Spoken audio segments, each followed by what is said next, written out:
গল্প প্রিয় রুদ্র ভাই। সূচনা পর্ব। লেখনীতে তাহিনার নিভৃত প্রাণ।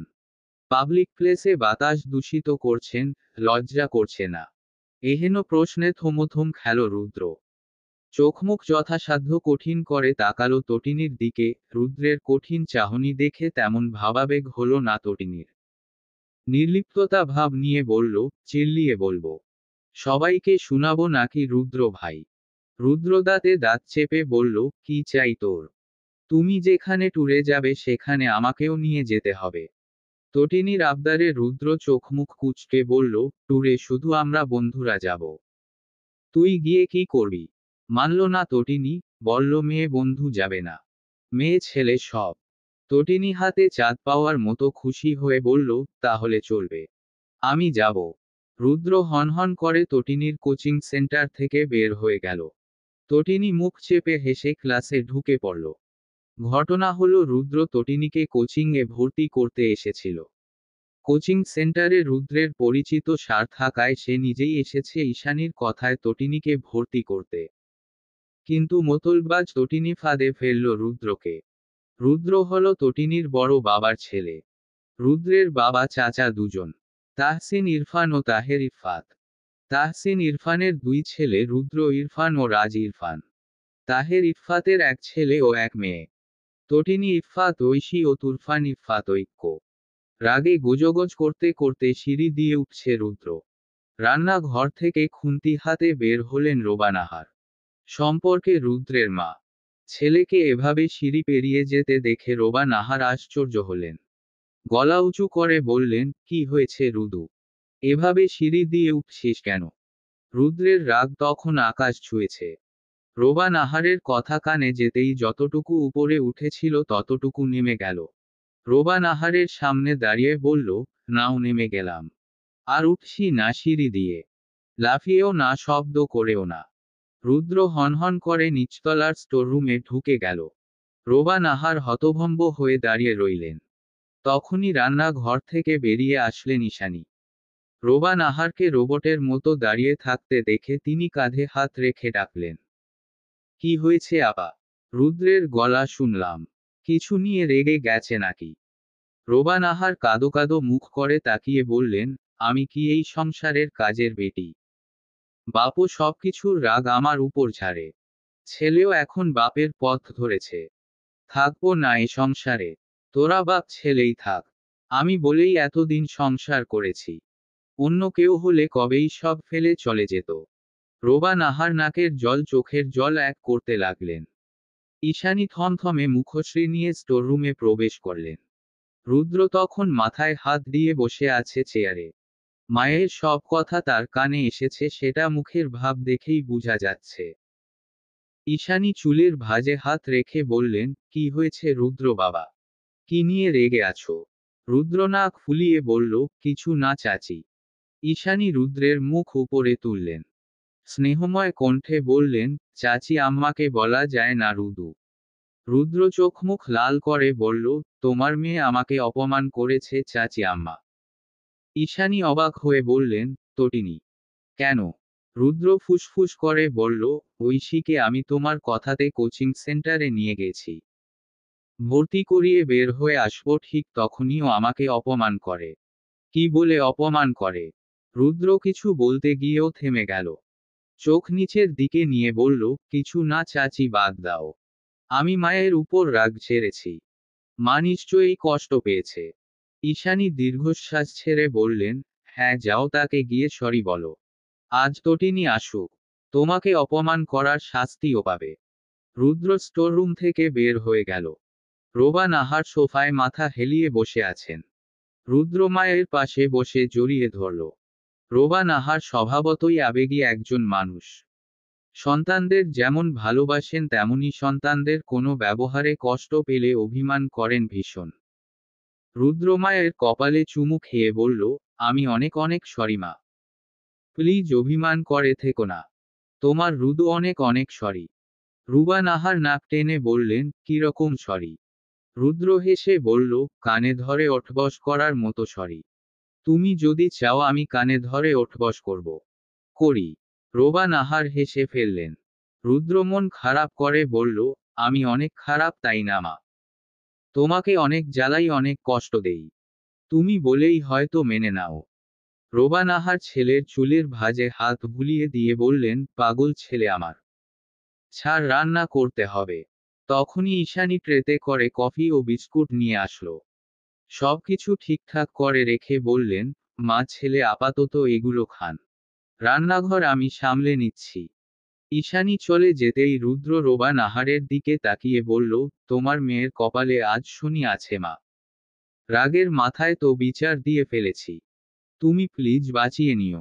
চাচি আজ ছাড়বে না ওকে। রোবা নাহার অবাক হয়ে বললেন, কেন? কি করেছে আমার মেয়ে? রুদ্র নাকমুখ কোঁচকে বলল, তোমার মেয়ে আজ আমাকে মারাত্মক অপমান করেছে। সেজন্য আমার মুড খারাপ ছিল। চাচিকে সব বলে দিয়েছি। কিন্তু এখন মনে হচ্ছে বলা ঠিক হয়নি। রোবা নাহার ছেলের দিকে কটমট করে তাকিয়ে বললেন, তুমি নিশ্চয়ই কিছু করেছো যার জন্য আমার মেয়ে তোমাকে অপমান করেছে। কি করেছো তুমি রুদু? রুদ্র অসহায় চোখে তাকিয়ে বলল, তুমি তো বিশ্বাস করবে না আমার কথা, তাই ও বাসায় আসলে জিজ্ঞেস করো কি বলছে আমারে। যতই হোক তোমার সত্যের রানীর মতো মেয়ে তো কখনো মিথ্যা বলে না। রোবা নাহার কফিতে চুমুক দিয়ে বললেন, যাই করুক, আমার মেয়ে কখনো মিথ্যা বলে না। 10টা না 5টা না 3 ভাইয়ের একটা মাত্র বোন। আগলে রাখবি তা না 3টাই ওর পিছনে লাগিস। কেন রে? তোদের কি খেয়ে কাজ নেই? রুদ্র গরম কফিতে চুমুক দিয়ে ঠোঁট পুড়িয়ে ফেলল। মেকি হেসে বলল, হ্যাঁ, আমিই তো ওর পেছনে লাগি। তোমার ছেলে তো বসে থাকে তাই না মা? রোবা নাহার গম্ভীর হলেন। ভেবে বললেন, রাজ আরও না হয় সমবয়সী সেজন্য লেগে যায়, তুমি তো বড় ভাইয়ের মতো রুদু। রুদ্র সবে গরম কফি মুখে নিয়েছে, মায়ের কথায় কাশি উঠে গেল তার। কাশতে কাশতে রুদ্র এবার সত্যিই বায়ু দূষণ করে ফেলল। ঠিক তখনই দরজা ঠেলে বাড়িতে ঢুকল তটিনী। রুদ্র ভাইয়ের এহেন বায়ু দূষণে চোখ বড় বড় হলো তার। রুদ্র অসহায় চোখে তটিনীর দিকে তাকিয়ে রইল। তার ইচ্ছে করল মরে যেতে। মায়ের সামনে এভাবে মানসম্মান যাওয়ার বাকি ছিল। রোবা নাহার নাক চেপে ধরে বললেন, ব্যাপার না এরকম, কত কি করেছিস ছোটবেলায়। রুদ্র লজ্জায় মাথা তুলে তাকাতে পারল না। তটিনী এগিয়ে এসে রোবা নাহারের আরেক পাশে বসল। বিচার দেওয়ার ভঙ্গিতে বলল, কোচিংয়ে রুদ্র ভাই একই কাণ্ড করেছেন। সেজন্য আমি তাকে বলেছি পাবলিক প্লেসে বায়ু দূষণ করছেন কেন। সেটার জন্য তিনি রাগ করে চলে আসলেন। শুধু তাই নয়, বাড়িতে এসে মেবিমাকে বিচারও দিয়ে দিচ্ছে। এখন মা আমার পিঠে ছাল তুলবে বড় মা। তোমার ছেলের দোষ আর দোষী হলাম আমি, এসব কি মানা যায়? রোবা নাহার ছেলের দিকে কটমট করে তাকিয়ে বললেন, তুমি এসবের জন্য রেগেছিলে রুদু? কথায় ঈশানী, আসো দেখি কেমন করে মারো আমার মেয়েকে তুমি। এত বড় সাহস তোমাদের! একজন বিচার দিচ্ছ তো আরেকজন মারতে চাইছো। বলি আমি কি মরে গেছি? তটিনী বাঁকা হেসে রোবা নাহারকে জড়িয়ে ধরল। আহ্লাদ করে বলল, আমার বড় মা কত ভালো। খুন্তি হাতে নিয়ে রান্নাঘর থেকে বের হলেন ঈশানী। মাকে দেখতে পেয়েই তটিনী রোবা নাহারকে আষ্টেপৃষ্ঠে জড়িয়ে ধরল। ঈশানী ধেয়ে এসে খুন্তি ছুঁড়ে মারলে রুদ্র সেটা হাত দিয়ে ধরে নিল। ঈশানী রাগে গোজগোজ করতে করতে তটিনীর চুলের মুঠি ধরতে চাইলেন। এবার গর্জে উঠলেন রোবা নাহার। তটিনীকে আগলে নিয়ে বললেন, তোমার এত বড় সাহস! তুমি আমার মেয়েকে মারতে চাও? ঈশানী দমে গেলেন। কিন্তু মুখ বন্ধ করলেন না। ফুসফুস করে বললেন, ওকে জিজ্ঞেস করুন আপা, আধা ঘন্টাও তো হয়নি রুদ্র কোচিংয়ে ভর্তি করিয়ে দিয়ে এসেছে। ও এত তাড়াতাড়ি বাসায় চলে আসলো কেন? রোবা নাহার প্রশ্নবোধক চাহনি নিয়ে তটিনীর দিকে তাকালেন। এবার রুদ্র নিজেও ভাবনায় পড়ে গেল। তটিনীর দিকে তাকিয়ে বলল, এত তাড়াতাড়ি চলে এলে কেন ঐশী? তটিনী নিজের দুবেনি নাড়াতে নাড়াতে বলল, আমি তো ক্লাসে গেছিলাম রুদ্র ভাই। কিন্তু কিন্তু তটিনী মন খারাপ করে বলল, কিন্তু স্যারের না হঠাৎ পেট খারাপ করে, সেজন্য আমাদের তাড়াতাড়ি ছুটি দিয়ে দেয়। রুদ্র ঈশানীর দিকে তাকিয়ে বলল, বাদ দাও চাচি আম্মা। ঈশানী খুন্তি নিয়ে রান্নাঘরে চলে গেলেন।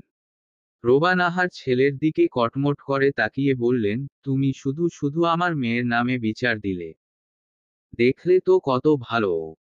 রুদ্র কথা না বলে হনহন করে সিঁড়ি দিয়ে উঠে গেল। তটিনী মুখ বাঁকিয়ে তার বড় মাকে বলল, দেখেছ তোমার ছেলের কাজ। সব সময় মুখটাকে বাঁকা করে রাখে। জন্মের পর মধু খাওয়াতে পারোনি।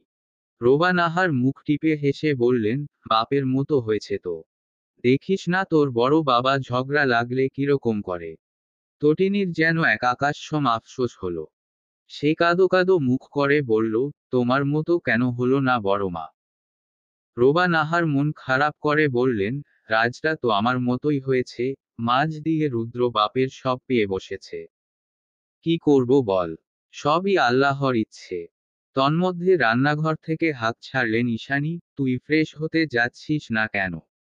আমি কি আবার আসবো? তটিনী দ্বিগুণ মন খারাপ চেহারায় ফুটিয়ে বলল, দেখেছ বড় মা। মা আমাকে সবসময় ধমকে কথা বলে শুধু একটু আদর করে বললে কি হতো বলো। কই তুমি তো কখনো আমাকে ধমকাও না। রোবা নাহার তটিনীর মাথায় হাত বুলিয়ে দিয়ে বললেন, থাক মন খারাপ করে না। তোর এক মা ধমকালে আরেক মা আদর করবে। এখন গিয়ে ফ্রেশ হয়ে খেতে আয়। তটিনী অবুঝ বাচ্চাদের মতো রিয়াকশন দিয়ে সবে সোফা থেকে উঠে দাঁড়িয়েছে। তখনই হুঙ্কার দিয়ে সিঁড়ি দিয়ে নেমে আসলো রুদ্র। তটিনী চমকে পেছনে সরে গেল। রোবা নাহার অবাক হয়ে বললেন, কি হয়েছে রুদু? রুদ্র দাঁত কিরমির করে বলল, তোমার আদরের মেয়ে ক্লাস না করে পালিয়ে এসেছে। রোবা নাহার হতভম্ব হয়ে তাকালেন তটিনীর দিকে। তটিনী মাথা নাড়িয়ে মানা করল। সে পালিয়ে আসেনি। রুদ্র এগিয়ে এসে বেনি ধরে টান মারল। তটিনী ঠোঁট কামড়ে কান্না আটকিয়ে বলল, দেখেছ বড় মা। রোবা নাহার তেরে এলেন, তোমার এত বড় সাহস রুদু। রুদ্র নিজের মোবাইলের স্ক্রিন তুলে ধরল। বলল, দেখো তোমার আদরের দুলালির কাণ্ড। স্যারের কিসের পেট ব্যথা? বরং ওর নিজেরই পেট মুচড় দিচ্ছিল কবে ক্লাস থেকে বের হয়ে এসেছে। অভিনয় করেছে ও, স্যারকে বলেছে ওর নাকি পেট ব্যথা। রোবা নাহার কিছু বলবেন তখনই রান্নাঘর থেকে আবারও বের হলেন ঈশানী। মাকে দেখে তটিনী এক দৌড় দিল। সিঁড়ি দিয়ে পৌঁছাল নিজের ঘরে। তারপর দরজা বন্ধ করে হাঁপাতে লাগলো। আজ তার কপালে দুঃখ আছে। আর সেই দুঃখ তার রুদ্র ভাই লিখেছেন। তটিনী জানে আপাতত রুদ্র ভাই ছাড়া তাকে কেউ মায়ের হাত থেকে বাঁচাতে পারবে না। ধরণীর বুকে কালো কালো ভাব। সময়টা বৈশাখ মাস। আবহাওয়া জানান দিচ্ছে কালবৈশাখী ঝড়ের। নিজ রুমের বিছানায় শুয়ে একমনে উপন্যাসের বই পড়ে চলেছে তটিনী।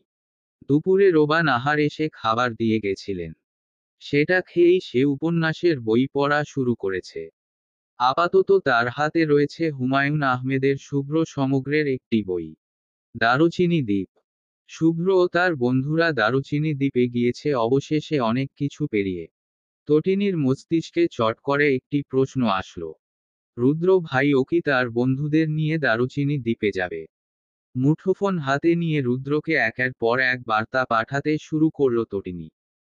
যেভাবেই হোক তাকে জানতে হবে। বইটা পড়ে তার নিজেরও এখন দারুচিনি দ্বীপে যেতে ইচ্ছে করছে। নিজের রুমের পড়ার টেবিলে বসে আছে রুদ্র। হাতে মুঠোফোন। ফেসবুক ঘুরতে ঘুরতে মেসেজের আসার শব্দ বেজে উঠল। মেসেঞ্জারে প্রবেশ করতেই তটিনীর আইডি থেকে আসা মেসেজ চোখে পড়ল তার। মেসেজ সিন করল রুদ্র। তটিনী লিখেছে, আপনি কি দারুচিনি দ্বীপে যাবেন রুদ্র ভাই? বলুন না প্লিজ। রুদ্র টাইপ করল, একই বাড়িতে থেকে মেসেজ দেওয়াটা কোন ধরনের ম্যানার? যা বলবি সামনাসামনি এসে বল। তাহলে তোর প্রশ্নের উত্তর পাবি। রুদ্রের পাঠানো মেসেজ সিন হলো সেকেন্ডের সাথে। তটিনী লিখল, ঠিক আছে আসছি। তার ঠিক 1 মিনিট পর রুদ্রের রুমের দরজায় টোকা পড়ল। কেউ ফিসফিস করে ডাকল, রুদ্র ভাই। রুদ্র গলা তুলে বলল, দরজা খোলা আছে। তটিনী শোনা মাত্রই দরজা ঠেলে ঘরে ঢুকে পড়ল। ভালো করে দরজা লক করে রুদ্রের সামনে এসে দাঁড়ালো। রুদ্র ভ্রু কুঁচকে বলল, দরজা লক করেছিস কেন? মতলব কি তোর ঐশী? তটিনী ঠোঁট ফুলিয়ে বলল, হঠাৎ যদি মা চলে আসে। জানো না মা আজ রেগে আছে আমার উপর। রুদ্র চোখ মুখ কুঁচকে ফেলল। অন্য সময় হলে হয়তো তটিনী বলতো, জানেন না নাকি, আপনার কারণে মা আমার পিছনে পড়েছে। না মেরে শান্ত হবে না। সব দোষ আপনার, রুদ্র ভাই। আপনি যদি মাকে কিছু না বলতেন তো মা আমার উপর ক্ষেপে যেত না। এখন আবার জিজ্ঞেস করছেন কেন দরজা লক করেছি। দরজা শুধু আপনার একা নেই, আমারও আছে। হো, নিজের ভাবনা থেকে বের হলো রুদ্র।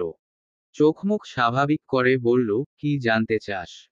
তটিনী চোখে মুখে বিরক্তি লুকিয়ে বলল, আপনি কি দারুচিনি দ্বীপে যাচ্ছেন? হ্যাঁ। তটিনী ইয়াহু বলে চিৎকার করল। রুদ্র ভ্রু কুঁচকে বলল, এত খুশি হচ্ছিস কেন? আপনি আমাকে আপনার সাথে নিবেন, প্লিজ প্লিজ প্লিজ। তোকে কেন নিতে যাব? হু আর ইউ? তটিনী অসহায় চোখে তাকিয়ে বলল, এমন করবেন না রুদ্র ভাই। আমি সত্যিই যেতে চাই। প্লিজ। রুদ্র চোখে চোখ রেখে বলল, ক্লাস ফাঁকি দেওয়া মেয়েকে আমি আমার সাথে ঘুরতে নিতে পারবো না। যে মেয়ে বড়দের সম্মান করতে জানে না তাকে তো কখনোই না। তটিনী কাঁদো কাঁদো মুখ করে বলল, তাহলে আপনি সত্যিই নিবেন না? না। আমি আর কখনো ক্লাস ফাঁকি দিব না রুদ্র ভাই। দারুচিনি দ্বীপ ঘুরে এসে মন লাগিয়ে ক্লাস করব। স্কুলেও নিয়মিত যাব। বান্ধবীদের চুলে ধরে টানব না। আইসক্রিম ফুচকাও খাবো না। হোমওয়ার্ক করব নিয়মিত। আপনার শার্টে কখনো সর্দি মুছব না। বলতে বলতে নাক টেনে রুদ্রের শার্টে সর্দি মুছল তটিনী। রুদ্র একটানে নিজের শার্ট খুলে ছুঁড়ে ফেলে কটমট করে তাকালো। তটিনী কিটকিট করে দাঁত বের করে হেসে বলল, আপনি যদি আমাকে নিয়ে না যান তো এখন আমি চিৎকার করব। বলবো আপনি আমাকে রুমে জোর করে নিয়ে এসে দরজা বন্ধ করে দিয়েছেন। রুদ্র হতভম্ব হয়ে তাকিয়ে বলল, এসব কোথা থেকে শিখেছিস? তটিনী চোখ মেরে বলল, বড় মা জি বাংলা দেখে না? সেসব আমিও দেখেছি। রুদ্র কঠিন চোখে তাকিয়ে বলল, বের হয়ে যা এখনই। আগে বলুন নিয়ে যাবেন।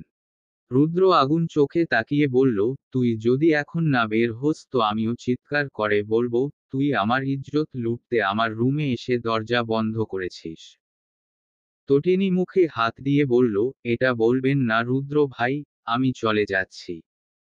বলেই তটিনী দৌড়ে বের হয়ে গেল। রুদ্র দীর্ঘশ্বাস ছেড়ে বলল, বকা মেয়ে এটা জানে না যে আদিম যুগ থেকে মেয়েদের ইজ্জত হরণের কাহিনী হয়ে আসছে। কিন্তু আজও পুরুষের ইজ্জত হরণের কাহিনী হয়নি। কেউ বিশ্বাসও করবে না। রুদ্র শব্দ করে হেসে বিছানায় শুয়ে গড়াগড়ি খেল। বেশ জব্দ করতে পেরেছে সে। এবার একটু শুধরে গেলে হয় এই মেয়ে। রুদ্র ইরফান। তটিনীর দ্য গ্রেট রুদ্র ভাই। যিনি সবে অনার্স ফার্স্ট ইয়ারের গণ্ডি পেরিয়েছেন। পরীক্ষা দিয়ে বন্ধুরা মিলে প্ল্যান করেছে ট্যুর দিবে। রুদ্রদের বন্ধু মহল মোট 6 জন নিয়ে। ঈশা, ফয়সাল, প্রমি, জোনাকি, রাফসান ও রুদ্র। এই তো বন্ধু মহল। 6 বন্ধুর দল ঠিক করেছে আগামীকাল মানে শুক্রবার দারুচিনি দ্বীপের উদ্দেশ্যে রওনা দিবে। সেজন্য আজ থেকেই সবাই সবকিছু গুছিয়ে নিচ্ছে। রুদ্র নিজের পরার মতো জামাকাপড় নিয়ে নিল ব্যাগে। সাথে টুকটাক প্রয়োজনীয় জিনিসপত্র। বেলা তখন 12:30। এই সময়ে স্কুল ছুটি হয় তটিনীর। যদি স্কুল ফাঁকি না দেয় তো বাসায় আসবে 1টার দিকে। সেজন্য রুদ্র নিশ্চিত মনে নিজের ব্যাগ বিছানার উপরে রেখে ওয়াশরুমে প্রবেশ করল শাওয়ার নিতে। কিন্তু বেচারা রুদ্রের ভাবনাতে পানি ঢেলে দিয়ে 12:05 টিপটিপ করে পা ফেলে তটিনী বাড়িতে প্রবেশ করল। রোবান আহার টেবিলে খাবার এনে রাখতে রাখতে বললেন, গোসল করে ঝটপট চলে আয়। তটিনী বাক্য ব্যয় না করে সিঁড়ি দিয়ে লাফিয়ে লাফিয়ে উপরে উঠল। রুদ্রের রুম পেরিয়ে যাওয়ার সময় দরজার ফাঁক দিয়ে চোখ পড়ে গেল তার। বিছানায় ব্যাগপত্র দেখে ভ্রু কুঁচকে গেল আপনা আপনি। পা টিপে টিপে প্রবেশ করল সে। ব্যাগের ভিতর কাপড় দেখে তটিনীর মাথায় যেন সম্পূর্ণ আকাশ ভেঙে পড়ল। রুদ্র তাকে লুকিয়ে তাহলে এই কাজ করছে? মানা যাচ্ছে না। একদমই না। যেভাবেই হোক এই ব্যাগের মধ্যে যেভাবে কাপড় জায়গা করে নিয়েছে সেভাবে তাকেও রুদ্রের পাশের সিটে জায়গা করে নিতে হবে। আর তা পারবে একমাত্র তার বড় বাবা। তটিনী নিঃশব্দে হেসে ঘর থেকে বেরিয়ে গেল। তার ঠিক 5 মিনিট পর ওয়াশরুম থেকে বের হলো রুদ্র। সূক্ষ্ম নজরে বিছানা পর্যবেক্ষণ করে স্বস্তির নিঃশ্বাস ছেড়ে খাবার টেবিলে চলে গেল। টি শার্ট ও প্লাজো পরনে 16 বছরের কিশোরী। চুল বেয়ে টপ টপ করে পানি গড়িয়ে পড়ছে। হেলে দুলে খাবার টেবিলের সামনে এসে দাঁড়ালো সে। কোনো দিকে না তাকিয়ে বসে পড়ল রুদ্রের সামনাসামনি একটি চেয়ারে।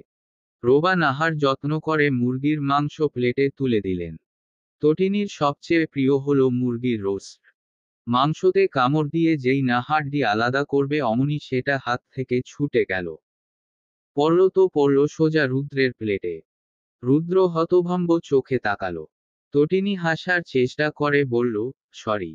রোবা নাহার হাড্ডিটা সরিয়ে নিলেন।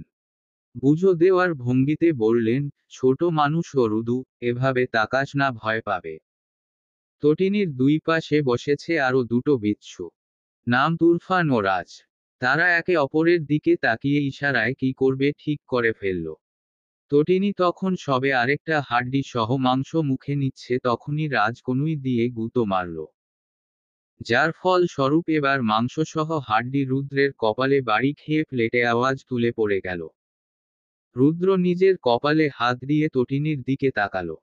রুদ্রের চাহনি দেখে কিছু বোঝা যাচ্ছে না। কেমন নির্লিপ্ততা চাহনি তার। তটিনী ভয় ভয় বলল, আমি ইচ্ছে করে করিনি রুদ্র ভাই। রাজ ও তুরফান একে অপরের দিকে তাকিয়ে ইশারায় চেয়ার আপ করল। তটিনী কাদো কাদো মুখ করে বলল, আমি সত্যিই এবার ইচ্ছে করে করিনি রুদ্র ভাই। রুদ্র ঠাস করে নিজের প্লেট নিয়ে উঠে সোফাতে চলে গেল। ঈশানী মেয়ের দিকে কটমট করে তাকিয়ে বললেন, তোর জন্য ছেলেটা একদণ্ড শান্তি পায় না। সব সময় বাদরামি করতে হবে কেন তোর? একটু শান্ত থাকতে পারিস না তুই? রোবা নাহার বললেন, আরে ছাড়ো ওকে, বুঝেনি বাচ্চা মানুষ। হ্যাঁ ও তো বাচ্চা, আর রাজ তুরফান তো বুড়ো হয়ে গেছে। ওদের দুজনকে দেখেছেন ওর মতো কখনো এমন করতে? বাচ্চা বাচ্চা বলে ছাড় দিয়ে দেই বলেই ও দিন দিন এরকম হচ্ছে আপা। ঈশানী তরকারির বাটি নিয়ে রুদ্রের পাশে গেলেন। প্লেটে তরকারি তুলে দিতে দিতে বললেন, কিছু মনে করো না রুদ্র, এই মেয়েটা শুধরবে না। তোমার সাথে বেয়াদবি করলে থাপ্পড় মেরে দিবে। তাহলে বড়দের সম্মান করতে শিখবে ও। রুদ্র হেসে বলল, ব্যাপার না চাচি আম্মা। আরেকটু বড় হোক, এমনই বুঝো আসবে। তটিনী রাজের দিকে অগ্নি দৃষ্টিতে তাকিয়ে বলল, তুই গুঁতো দিলি কেন তখন? দুটোয় প্লেন করেছিলি তাই না? রাজ অসহায় বাচ্চার মতো তাকিয়ে বলল, এসব কি বলিস? আমার মতো ভদ্র বাচ্চা আবার প্লেন করতে পারে নাকি? তটিনী রোবা নাহারের দিকে তাকিয়ে ঠোঁট ফুলিয়ে বলল, তোমার ছেলে ইচ্ছে করে আমাকে গুঁতো দিয়েছে বড়মা। সেজন্য মাংস রুদ্র ভাইয়ের দিকে চলে গেছিল। রোবা নাহার ছেলের দিকে তাকিয়ে গম্ভীর স্বরে বললেন, তটিনী যা বলছে তা সত্যি। রাজ অবুঝ বাচ্চাদের মতো করে বলল, একদমই না মা, তুমি তুরফানকে জিজ্ঞেস করো। তটিনী নাক টেনে বলল, ওরা দুজন মিলে করেছে বড়মা। রোবা নাহার কিছু বলার আগে হুঙ্কার দিলেন ঈশানী। তেরে এসে বললেন, শেষ হয়েছে তোর বিচার দেওয়া। ছেলেগুলো তোর জন্য শান্তিই পায় না। সারাদিন তো বাহিরে থাকে, বাসাতে কয়েক ঘন্টা থাকে সেটাও তোর সহ্য হয় না। ওরা কি এখন তোর জন্য রাস্তায় থাকবে? রোবা নাহার গলা উঁচু করে বললেন, থামো তো, ওকে বকছো কেন? নিশ্চয়ই ওরা করেছে সেজন্য ও বিচার দিয়েছে। সব সময় কি ইচ্ছে করে সব করবে নাকি? আপনি ওকে চিনেন না আপা। বাপের মতো বজ্জাত হয়েছে। তটিনী চোখের জল মুছে বলল, আজ থেকে আমি তাহলে একাই খেতে বসব। তোমাদের সাথে আর কখনো খেতে বসব না। বলেই তটিনী সিঁড়ি বেয়ে নিজের রুমে চলে গেল। রোবা নাহার সবার দিকে তাকিয়ে বললেন, হয়েছে তোদের? শান্তি পাচ্ছিস তোরা? মেয়েটা খেতেও পারল না তোদের জন্য। সবম সময় ওর পেছনে না লাগলে চলে না তোমাদের। চলে গেছে তো এবার চারজনে শান্তিতে বসে খাও। রোবা নাহার গটগট করে নিজের রুমের দিকে চলে গেলেন। ঈশানী মন খারাপ করে বললেন, দেখেছ রুদ্র? দোষ করল কে, দোষী হলো কে? রুদ্র হাত মুছতে মুছতে বলল, আমি দেখছি। বিছানায় মাথা নিচু করে বসে আছে তটিনী। বিষণ্ণ মনে ভেবে বলেছে নিজের বাবাকে। তার এই মুহূর্তে মনে হচ্ছে তার বাবা ছাড়া কেউ তাকে ভালোবেসে না। নিজ মনে শোকোক্তি করল, বাবা ছাড়া কেউ আমাকে ভালোবাসে না, থাকবো না আর এই বাড়িতে। সেটা শুনে ফেলল রুদ্র। দরজায় হেলান দিয়ে দাঁড়িয়ে বলল, তাই? তটিনী নাক টেনে বলল, হ্যাঁ। রুদ্র ধীর পায়ে এসে তটিনীর পাশে বসল। পকেট থেকে রুমাল বের করে দিয়ে বলল, চোখ মুছে নে। না। রুদ্র দীর্ঘশ্বাস ছেড়ে বলল, চোখ মুছে খেতে চল, তোর নাটক দেখতে পারবো না আর। তটিনী অগ্নি দৃষ্টিতে তাকিয়ে বলল, কে বলেছে আপনাকে নাটক দেখতে? এসেছেন কেন এখানে আপনি? রুদ্র নিজের চুল টেনে সোজা হয়ে বসল। এক হাত ঘুরিয়ে নিয়ে রাখল তটিনীর কাঁধে। তটিনী এবার মৃদু শব্দ করে কেঁদে উঠল। রুদ্র হেসে বলল, এত কান্না কই পাস তুই? ক্লান্ত হোস না? তটিনী উত্তর দিল না। রুদ্র মুচকি হেসে বলল, দারুচিনি দ্বীপ যাবি? তটিনী চোখ তুলে তাকালো। রুদ্র চোখের ইশারায় জিজ্ঞেস করল, যাবি? তটিনী রুদ্রের গলা জড়িয়ে ধরে বলল, সত্যি নিবেন আমায়? রুদ্র মাথা নাড়িয়ে হ্যাঁ বলল। তটিনী ঠোঁট ফুলিয়ে বলল, আগে আপনি সরি বলুন। রুদ্র অবাক হয়ে বলল, কেন?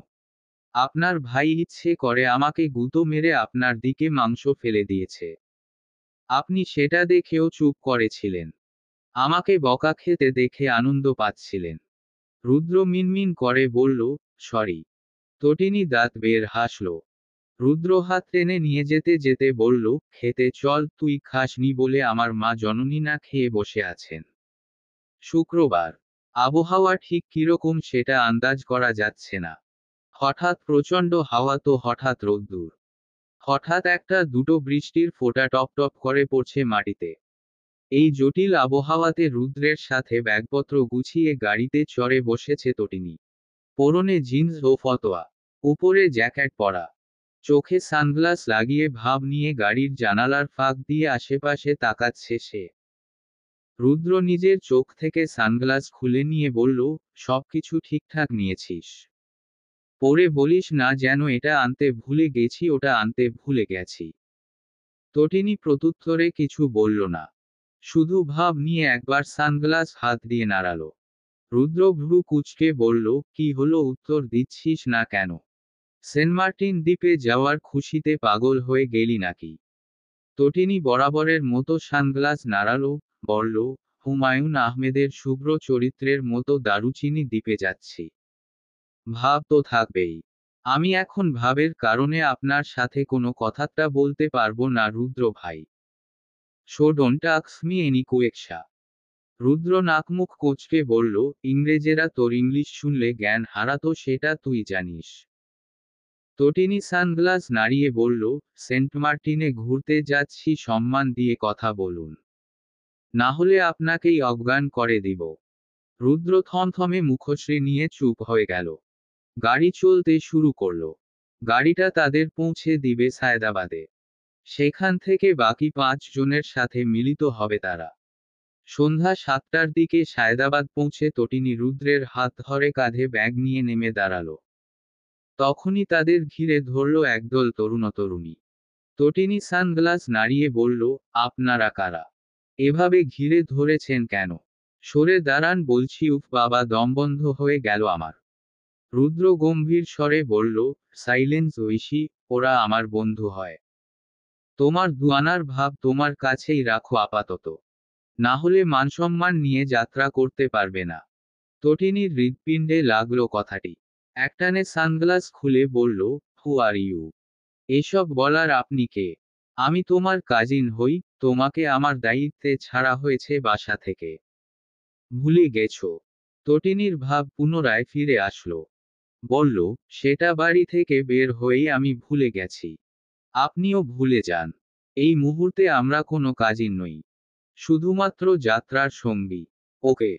রুদ্র দীর্ঘশ্বাস ছেড়ে নিজের বন্ধুদের দিকে তাকালো।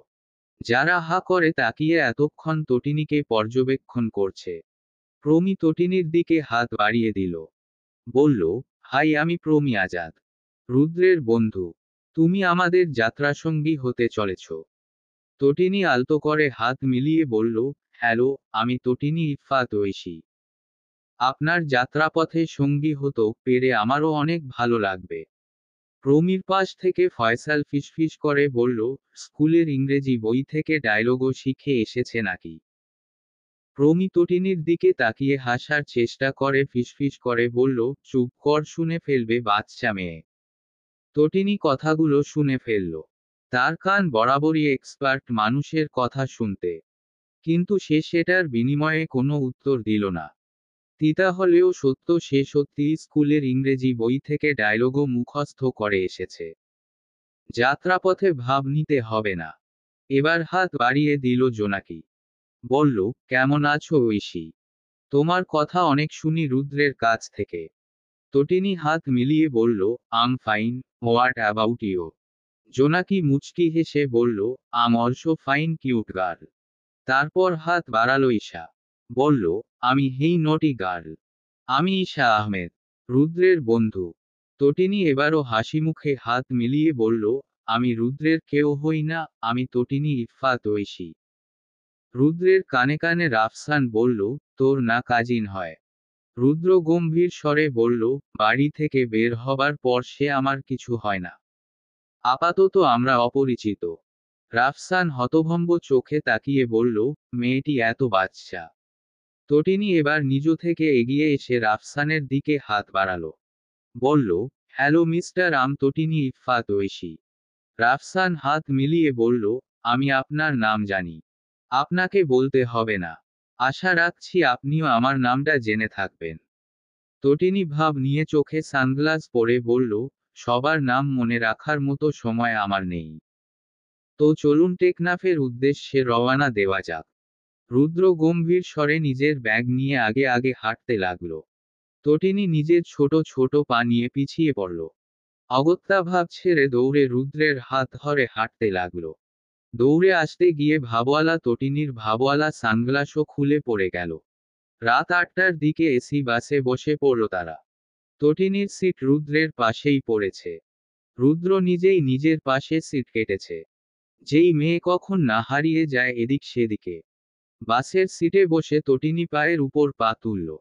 রুদ্র গম্ভীর স্বরে বলল, পা নামিয়ে বসো। তোর বাপ চাচা কিনেনি বাস? তটিনী নাক ফুলিয়ে বলল, বাপ চাচা কিনেনি তো কি হইছে? আপনি টিকিট কাটেননি? টাকা দিয়ে বসছি। পারলে সিটের উপর পা তুলে বসবো, আমার ইচ্ছে।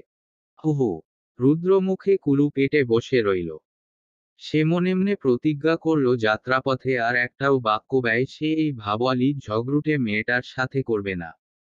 12 ঘন্টার জার্নি। এই 12 ঘন্টা তটিনী একদমই চুপ হয়ে বসে থাকার মতো মেয়ে নয়। রুদ্র নিজ থেকে কথা বলছে না বলে তটিনী নিজ থেকে বলল, বাসে তো 12 ঘন্টা বসে থাকতে হবে। চলুন না কিছু করি। রুদ্রের গম্ভীর গলা, কি করতে চাইছিস? তটিনী ঠোঁট উল্টে বলল, যা করলে বোরিং লাগবে না। রুদ্র নিজের ব্যাগ থেকে হেডফোন বের করে দিল। তটিনী সেটা হাতে নিয়ে বলল, জার্নিতে হেডফোন দিয়ে গান শুনতে শুনতে যাব। ওয়াও! রুদ্র হেডফোন ক্যারে নিয়ে বলল, ওটা তোর জন্য না। তটিনী মন খারাপ করে বলল, দেন না একটু, গানই তো শুনব। রুদ্র অদ্ভুত চোখে তাকিয়ে বলল, এটা দিয়ে গান ছাড়া কি আর কিছু শোনা যায়? তটিনী মাথা নাড়িয়ে না করল। রুদ্র অদ্ভুত চাহনি না পাল্টিয়ে বলল, তাহলে বললি কেন গানই তো শুনবি? অন্য কিছু শোনার ধান্দায় ছিলি নাকি? তটিনী ফিসফিস করে বলল, আমাদের ক্লাসের একটা মেয়ে অন্য কিছু শুনে রুদ্র ভাই। রুদ্র অদ্ভুত দৃষ্টিতে আবারও তাকালো। বলল, কি শুনে? তটিনী মুখে হাত চেপে ধরে বলল, জানি না তো, তবে শুনে অন্য কিছু। তুই না জানলে কেমনে জানলি অন্য কিছু শুনে? তটিনী ঠোঁট উল্টে বলল, আমার পেছনের সিটে সাথী নামের একটি মেয়ে বসে। ও সারাক্ষণ হেডফোন কানে লাগিয়ে থাকে। ওর বয়ফ্রেন্ডের সাথে কথা বলে ফিসফিস করে। রুদ্র দীর্ঘশ্বাস ছেড়ে বলল, তুই শুনিস না কেন? তুইও শুনবি। সেন্ট মার্টিন থেকে এসে তোকে আমি ভালো ব্র্যান্ডের একটা হেডফোন কিনে দিব। সেটা দিয়ে সারাক্ষণ তুইও ক্লাসে বসে ফিসফিস করে কথা বলবি। ঠিক আছে। তটিনী মন খারাপ করে বলল, কিন্তু আমার মতো বয়ফ্রেন্ড নেই রুদ্র ভাই। রুদ্র দাঁত কিরমিরিয়ে বলল, নেই কেন? তটিনী অবুঝ বাচ্চার মতো বলল, হবে কিভাবে? যারাই প্রেম করতে আসে তাদেরই তো আপনি টাইট দিয়ে তাড়িয়ে দেন। রুদ্র নিজের মাথা চেপে ধরে বলল, চুপ কর। আমার কি খেয়ে কাজ নেই? তুই প্রেম করবি কর, আমার কি? আমি কেন হুদাই টাইট দিতে যামু? তোর বিয়েতে কি তোর জামাই আমারে টাকা দিব তোরে সারা জীবন পাহাড় দিয়ে রাখার জন্য? তটিনী ঠোঁট উল্টে বলল, তাহলে রাজ যে বলল আপনি সবাইকে তাড়িয়ে দেন? রুদ্র হাতজোড় করে বলল, ক্ষমা দেন মা, আমি আপনার সাথে কথা বলতে ইন্টারেস্ট পাচ্ছি না। বলেই ভাবওয়ালি তটিনীকে ইগনোর করে চোখে সানগ্লাস পরে নিল রুদ্র। ভাবের বিপরীতে ভাব পেয়ে তটিনী দাঁত বের করে হেসে বলল, ও আচ্ছা, আপনি আমাকে এতক্ষণ নকল করতে চেষ্টা করেছিলেন রুদ্র ভাই। হা হা হা হা। বাস যখন টেকনাফ এসে থামল তখন তটিনী গভীর ঘুমে আচ্ছন্ন। চারিদিকে পাখির কিচিরমিচির আওয়াজ। সকালের মৃদু হাওয়ায় দুলা দিয়ে যাচ্ছে মানুষের মন। রুদ্র প্রথমে মৃদুস্বরে ডাকল, ঐশী, ঐশী উঠো। কিন্তু কোনো আওয়াজ দিল না তটিনী, বরং নাক ডাকতে লাগল। রুদ্র হতভম্ব হয়ে চারিদিকে তাকালো। ভাগ্যিস সবাই তখনও ঘুমে। এই প্রথম তটিনীকে নাক ডাকতে দেখছে রুদ্র। তার মনে পুরনো ক্ষোভও জেগে উঠল। স্মার্টফোন বের করে রেকর্ডার অন করল। তাতে রেকর্ড হলো তটিনীর নাক ডাকার গান। ফোন পকেটে রেখে এবার রুদ্র কানের কাছে মুখ নিল। ডাকলো, ঐশী। তটিনী জড়ানো কণ্ঠে বলল, হুম। উঠো, পৌঁছে গেছি তো। তটিনী জবাব দিল না। বাধ্য হয়ে রুদ্র হাত দিয়ে টেনে দাঁড় করিয়ে দিল। তটিনী ঘুমঘুম চোখে তাকিয়ে বলল, যদি পড়ে যেতাম মাথা ঘুরে? আপনি তার দায়ভার নিতেন রুদ্র ভাই। রুদ্র সাইড দিয়ে বের হয়ে গেল। বলল, এত কথা শোনার টাইম নাই। বের হো জলদি। বলে রুদ্র বাকিদের ডাকতে শুরু করল। একে একে সবাই জেগে গেল। ব্যাগপত্র কাঁধে নিয়ে নামতে লাগলো সবাই বাস থেকে। টেকনাফের দমদমিয়া এলাকায় এসে থেমেছে বাসটি। সকালের নাস্তা শেখা সেই সেরে নিল তারা। এখান থেকে কয়েকটি ঘাটের দিকে সেন্ট মার্টিন যাওয়ার জাহাজগুলোর অবস্থান। রুদ্ররা কেয়ারি ক্রুজ অ্যান্ড ডাইনিংয়ের দ্বিতীয় তলার টিকিট নিল। ভাড়া পড়ল আসা যাওয়া জনপ্রতি ১,৫০০ টাকা। তটিনী দাঁত বের করে হেসে বলল, আমার তো ভাড়া নিয়ে চিন্তা নেই। যা দেওয়ার রুদ্র ভাই দিবে। কারণ আমি তো তার দায়িত্বেই বাসা থেকে বের হয়েছি। তটিনীর কথা শুনে রুদ্র ফতাফত বলল, বাড়ি থেকে বের হবার পর না আমরা কেউ কারো কিছু লাগি না। তুই না বলেছিস আমি তোর কাজিন হই না? তবে এখন কিসের দায়িত্ব? আমি কোনো ভাড়া টাড়া দিব না। তোর ভাড়া তুইই দে। তটিনী কাদো কাদো মুখ করে বলল, ওমা, আমি কি সিরিয়াসলি বলেছি নাকি? আমি তো তখন মজা করে বলেছি। রুদ্র দাঁত কিরমিরিয়ে বলল, তাই? তটিনী মুখ কাচুমাচু করে বলল, দিয়ে দিন না রুদ্র ভাই। আমার কাছে মাত্র ৫,০০০ আছে। ওগুলো তো সেন্ট মার্টিনে শপিং করতেই চলে যাবে। রুদ্র কথা বলার ভাষা হারিয়ে ফেলল। শেষ পর্যন্ত সেন্ট মার্টিনে শপিং? সিরিয়াসলি? টিকিট কাটার পর নিতে হলো গেট পাস। পানির ওপর কাঠের তৈরি করিডোরের মতো প্রায় ২০০ মিটার লম্বা ব্রিজ। সেটা পেরোনো সহজ ছিল না তটিনীর জন্য। সে রুদ্রের হাত ধরে হেলে দুলে ধীরে ধীরে জাহাজে উঠল। রুদ্র ও তটিনীর পেছনে পেছনে উঠল বাকি ৫ জনও। দূরে দাঁড়িয়ে থাকা জাহাজ যেন স্বাগত জানালো। চারদিকে অপরূপ পরিবেশ, সবুজের সমারোহ। দূরে আরো জাহাজ চোখে পড়ল সবার। একে একে লোকজনে ভরে উঠছে রুদ্রদের জাহাজ। দ্বিতল জলযানটি ছাড়ল সকাল ৯টার কিছুক্ষণ পর। মন নেচে উঠল তটিনীর। সে রুদ্রের হাত চেপে ধরে বলল, সবকিছু এত সুন্দর কেন রুদ্র ভাই? রুদ্র হেসে বলল, আরো অনেক কিছু দেখার বাকি এখনো। এনজয় করে যা, ধীরে ধীরে সব দেখতে পাবি। আপনি কি আগে কখনো সেন্ট মার্টিনে গিয়েছিলেন রুদ্র ভাই? রুদ্র সবুজ সমারোহের দিকে তাকিয়ে চোখ জোড়াতে জোড়াতে বলল, ক্লাস 5-এ থাকতে গেছিলাম একবার। তখন তুই পুচকি ছিলি। টেকনাফে নদীর পাশে পাহাড়। টেকনাফ থেকে সেন্ট মার্টিনের দূরত্ব প্রায় ৪২ কিলোমিটার।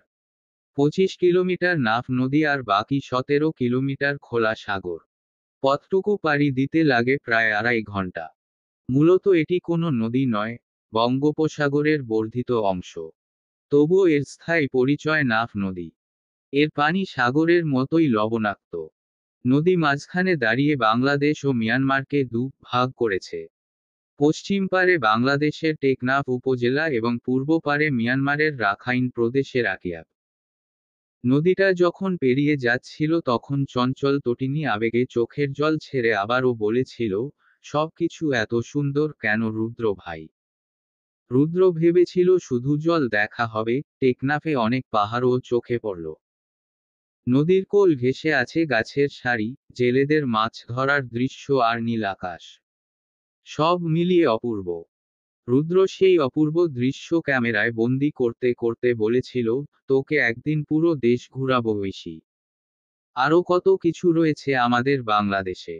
এত সবুজে ভরা দেশ আর কোথাও নেই। জাহাজের পিছু পিছু খাবারের লোভে উড়ে আসছে গাংচিল। একসময় জাহাজ পেরিয়ে গেল শাহপরীর দ্বীপের শেষ অংশ বদর মোকামচর। সাগরের নীলাভ জল মন ভিজিয়ে দিল। এত অপরূপ বাংলা। কেউ বসে, কেউ দাঁড়িয়ে নাফ নদী ও ওপারে মিয়ানমার সীমান্তের সৌন্দর্য দেখছে। সাগরের হাওয়ায় ভেসে যেতে লাগলো সবার মন। নাফ নদীর পার ঘেঁষে মিয়ানমারের সঙ্গে কাঁটাতারের সীমান্ত। সাগরের দিকে এগিয়ে যাচ্ছে জাহাজ। সাগর ও নদীর পানির ভিন্ন দুই রং, কি বিচিত্র লীলা। মাঝে মধ্যে সবাই জাহাজের ভেতরে ঢুকে খানিক বিশ্রাম নিয়েছে। সাগরের নীল জলে সাদা ফেনার খেলা। সাগর ও নাফ নদীর মোহনায় জেলে নৌকা দেখা যাচ্ছিল। সোনার বাংলার অপরূপ সৌন্দর্যে নেচে উঠছিল প্রতিটি প্রাণ। দীর্ঘ ক্লান্তিহীন ভ্রমণ শেষে সবাই নামল প্রবাল দ্বীপ সেন্ট মার্টিনের ঘাটে। জাহাজ থেকে নামার পর আগে থেকে ভাড়া করা রিসোর্টে যাওয়ার জন্য টমটম নেওয়া হলো। ভাড়া পড়ল 100 টাকা। রিসর্টের পাশেই সৈকত। দেখে মন জুড়িয়ে গেল তটিনীর।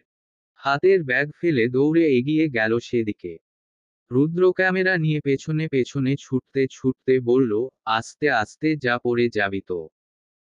রুদ্রের ক্যামেরায় বন্দী হলো সৈকতের মোহনীয় মায় আটকে পড়া তটিনীর অপরূপ সোনার মতো ছবি। অবশেষে দারুচিনি দ্বীপের দেশে রুদ্রের সাথে পৌঁছেই গেল তটিনী ইফফাত ঐশী। প্রায় 250 বছর আগে আরব ব্যবসায়ীরা প্রথম এই দ্বীপে আসেন। তারা এর নাম দেন জিনজিরা। পরবর্তী সময়ে পর্তুগিজ জলদস্যুরা দ্বীপটির নাম রাখে সিনামন আইল্যান্ড, বাংলায় দারুচিনি দ্বীপ। ব্রিটিশ শাসনামলে চট্টগ্রামের ডিসি মার্টিনের নামে এর নামকরণ হয় সেন্ট মার্টিন দ্বীপ। এখানকার অধিবাসীদের আগমন ঘটে বহু বছর আগে। টেকনাফ থেকে কিছু সংখ্যক জেলে বঙ্গোপসাগরে মাছ ধরতে এসে দ্বীপটির সন্ধান পায়। এরপর তারা স্থায়ী বসতি গড়ে। শুরুতে 7টি পরিবার ছিল বলে জানা যায়। পরে এসব পরিবারের সূত্রেই আসতে থাকে আরও লোক। বর্তমানে দ্বীপটিতে প্রায় 7,000 লোকের বসবাস। পুরো দ্বীপে 9টি গ্রাম, একটা ইউনিয়ন। পর্যটকদের নিরাপত্তা এখানকার মানুষের অগ্রাধিকার বিষয়। তাই যে কেউ অবাধে যে কোনো সময় ঘুরতে পারেন সাগর পাড়ে। জীবিকা বলতে মাছ ধরা, ধান চাষ, তরমুজ চাষ ও নারিকেল। নারিকেল গাছ বেষ্টিত এ দ্বীপে দেশি বিদেশি পর্যটকরা বেড়াতে আসে। পর্যটকদের জন্য রয়েছে বেশ কয়েকটি বিলাসবহুল হোটেল। দ্বীপটিতে তটিনীরা ছিল মোট 2 দিন। দ্বীপটি দেখলে মন প্রাণ জুড়িয়ে যায়। প্রবাল পাথরের ওপর দিয়ে হাঁটার অনুভূতি অন্যরকম। দূরে জেলে নৌকার দেখা মেলে। দ্বীপের কয়েকটি জায়গা থেকে সাইকেল ভাড়া নেওয়া যায়। সাইকেল নিয়ে সৈকতে ঘোরা যাবে। তটিনী বায়না করেছিল সে সাইকেলে ঘুরবে। অগত্যা রুদ্র সাইকেলেও ঘুরিয়েছিল। বিকালে দ্বীপ ঘুরতে বের হওয়াটা ছিল উপভোগ্য। হাঁটতেই ভালো লাগে বেশি। ঘুরতে ঘুরতে হুমায়ুন আহমেদের স্মৃতিবিজড়িত বাড়ি সমুদ্র বিলাসের সামনে গেছিল তারা। প্রয়াত নন্দিত এই কথাসাহিত্যিক এটি গড়ে তুলেছিলেন। সেই সমুদ্র বিলাসের সামনে ক্লিক করা হলো একটি গ্রুপ ফটো। রুদ্রসহ 6 জনের সাথে জায়গা করে নিয়েছিল চঞ্চল তটিনী নামের মেয়েটি। ঘুরতে ঘুরতেই বেলা গড়িয়ে গোধূলি। অনেকে বেলা শেষে সাগর পাড়ে নিজেকে দেখবেন বলে ভিড় করে। সূর্যাস্তের ক্ষণ ঘনিয়ে আসছিল। সবাই দারুণ উচ্ছ্বাসে সূর্যাস্ত দেখেছিল। বলে রাখা ভালো, রাতে সৈকতে বসে সাগরের গর্জন শোনার মধ্যে আছে অন্যরকম আনন্দ। তটিনীরা সেই আনন্দ উপভোগ করেই 3 দিনের ট্যুর শেষে বাড়ি ফিরেছিল। রুদ্রের ভার্সিটি বাসা থেকে প্রায় 1.5 ঘন্টা দূরত্বে, সেজন্য সে বাইক ব্যবহার করে। দারুচিনি দ্বীপ থেকে আসার পর বন্ধুদের সাথে আর আড্ডা দেওয়া হয়নি। আজকেই দ্বিতীয় ইয়ারের ক্লাস শুরু তাদের। তীব্র আগ্রহ নিয়ে কাঁধে ব্যাগ নিয়ে রুদ্র যখন বাইকে বসে মাথায় হেলমেট পরছিল, তখনই কাঁধে স্কুল ব্যাগ নিয়ে দুবেনি নাচিয়ে হেলেদুলে এসে দাঁড়ালো তটিনী। রুদ্র হেলমেট পরে নিয়ে বলল, স্কুলে যাচ্ছিস? তটিনী নাক ফুলিয়ে বলল, স্কুল ড্রেস পরে কি মানুষ টয়লেটে যায় নাকি? রুদ্র নিজের মুখ সামলে নিল। কোনো বাক্য ব্যয় না করে বাইক স্টার্ট দিতেই তটিনী চট করে পেছনে বসে পড়ল। রুদ্র চোখ মুখ কুঁচকে বলল, পেছনে বসেছিস কেন? তো কি সামনে বসবো? আমার আপত্তি নেই, হিন্দি সিনেমায় নায়িকারা সামনে বসে। আমি দেখেছি। তটিনীর নির্লিপ্ততা উত্তরে রুদ্রের গলা শুকিয়ে গেল। হালকা কেশে বলল, তুই বাড়ির গাড়ি দিয়ে স্কুলে যা। তটিনী মন খারাপ করে বলল, আজ আমার বান্ধবী ললিতা স্কুলে যাবে না রুদ্র ভাই। সেজন্য আমার একা যেতে ভালো লাগছে না। তুমি প্লিজ পৌঁছে দাও। তো গাড়িতে যা না, ড্রাইভার চাচা পৌঁছে দিবে। তটিনী মুখ ছোট করে বলল, গাড়িতে যেতে ভালো লাগে না সব সময়। ললিতার সাথে হেঁটে হেঁটে যেতে ভালো লাগে। রুদ্র দীর্ঘশ্বাস ছেড়ে বলল, কি হইছে ললিতার? তটিনী মুখ কাদো কাদো করে বলল, ওর অনেক জ্বর রুদ্র ভাই। রুদ্র গম্ভীর স্বরে বলল, ধরে বসো, তোকে পৌঁছে দিয়ে আমাকে ভার্সিটিতে যেতে হবে। রুদ্র নিজের হেলমেট খুলে তটিনীকে পরিয়ে দিল। তারপর বাইক পুনরায় স্টার্ট দিল। তটিনী পেছনে থেকে শক্ত করে দুহাত দিয়ে ধরে বলল, এত আস্তে চালাচ্ছেন কেন? আরো জোরে চালান। রুদ্র স্পিড বাড়ালো। হাওয়ায় বেগে ছুটতে লাগলো বাইক। তটিনী এক হাত দিয়ে রুদ্রের চুল মুঠো করে ধরল। রুদ্র তৎক্ষণাৎ বাইক থামিয়ে নিল। দাঁত কিরমিরিয়ে বলল, তোকে আমাকে ধরে বসতে বলেছি। চুল ধরে বসতে বলিনি ফাজিল। তটিনী চোখমুখ কাচুমাচু করে বলল, না ধরলে পড়ে যেতাম তো। ভয় করছিল। তাহলে বললি কেন স্পিড বাড়াতে? বেয়াদব মহিলা একটা। তটিনী ঠোঁট ফুলিয়ে বলল, আমি মহিলা নই রুদ্র ভাই। আমি তো মেয়ে। রুদ্র কথা না বাড়িয়ে বাইক স্টার্ট দিল।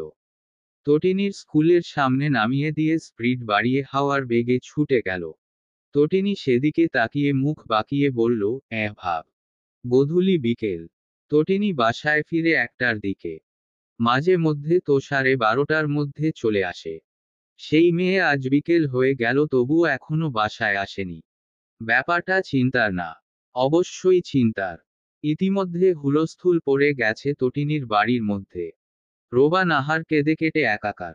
ঈশানী কান্না আটকে রেখে তাহের ও তাহসিনকে লাগাতার কল করছেন। কিন্তু কেউই ফোন রিসিভ করছেন না। আজ রুদ্রও বাসাতে ফেরেনি। রাজ ও তুরফান আজ মাঠে খেলতে যায়নি। এক কোণে মন খারাপ করে দাঁড়িয়ে আছে। দুজন মিলে তটিনীর বান্ধবী ললিতার বাড়িতে খোঁজ নিয়েছে। কিন্তু ললিতা আজ স্কুলে যায়নি জ্বরের কারণে। স্কুলের টিচারদের থেকে কিছু জানা যায়নি। তারা যথাসময়ে স্কুল ছুটি দিয়ে দিচ্ছে। তারপর কে কোথায় গেছে সেটা তারা জানে না। ঈশানী হাত দিয়ে মুখ চেপে ধরে ফুপিয়ে কেঁদে উঠলেন। তার চঞ্চল মেয়েটি ছাড়া বাড়িটা খা খা করছে। আহাজারি করে বললেন, কোথায় গেলি মা? তটিনী ফিরে আয় সোনা, মা তোকে আর বকব না। রোবা নাহার চোখের জল মুছে তাহসিন ইরফানকে কল দিলেন। এইবার কল রিসিভ হলো। ধরেছে তাহসিন ইরফানের অ্যাসিস্ট্যান্ট। বলল, তারা দুজন মিটিংয়ে রয়েছেন। রোবা নাহার রেগে চিৎকার করে বললেন, তোমার স্যারকে গিয়ে বলো তার মিটিং থেকেও জরুরি কিছু এদিকে শেষ হয়ে যাচ্ছে। অ্যাসিস্ট্যান্ট ছেলেটি ভড়কে গিয়ে বলল, আমি এক্ষুনি স্যারকে ইনফর্ম করছি ম্যাম। তার ঠিক 3 মিনিটের মাথায় তাহসিন ইরফান ফোন ব্যাক করলেন। তড়িৎ গতিতে বললেন, কি হয়েছে রোবা? রোবা নাহার রাগে ফেটে পড়লেন। ফুপিয়ে কাঁদতে কাঁদতে বললেন, তোমরা দুভাই থাকো তোমাদের মিটিং নিয়ে। এদিকে আমার মেয়েকে খুঁজে পাচ্ছি না। তোমাদের তো কিছু না।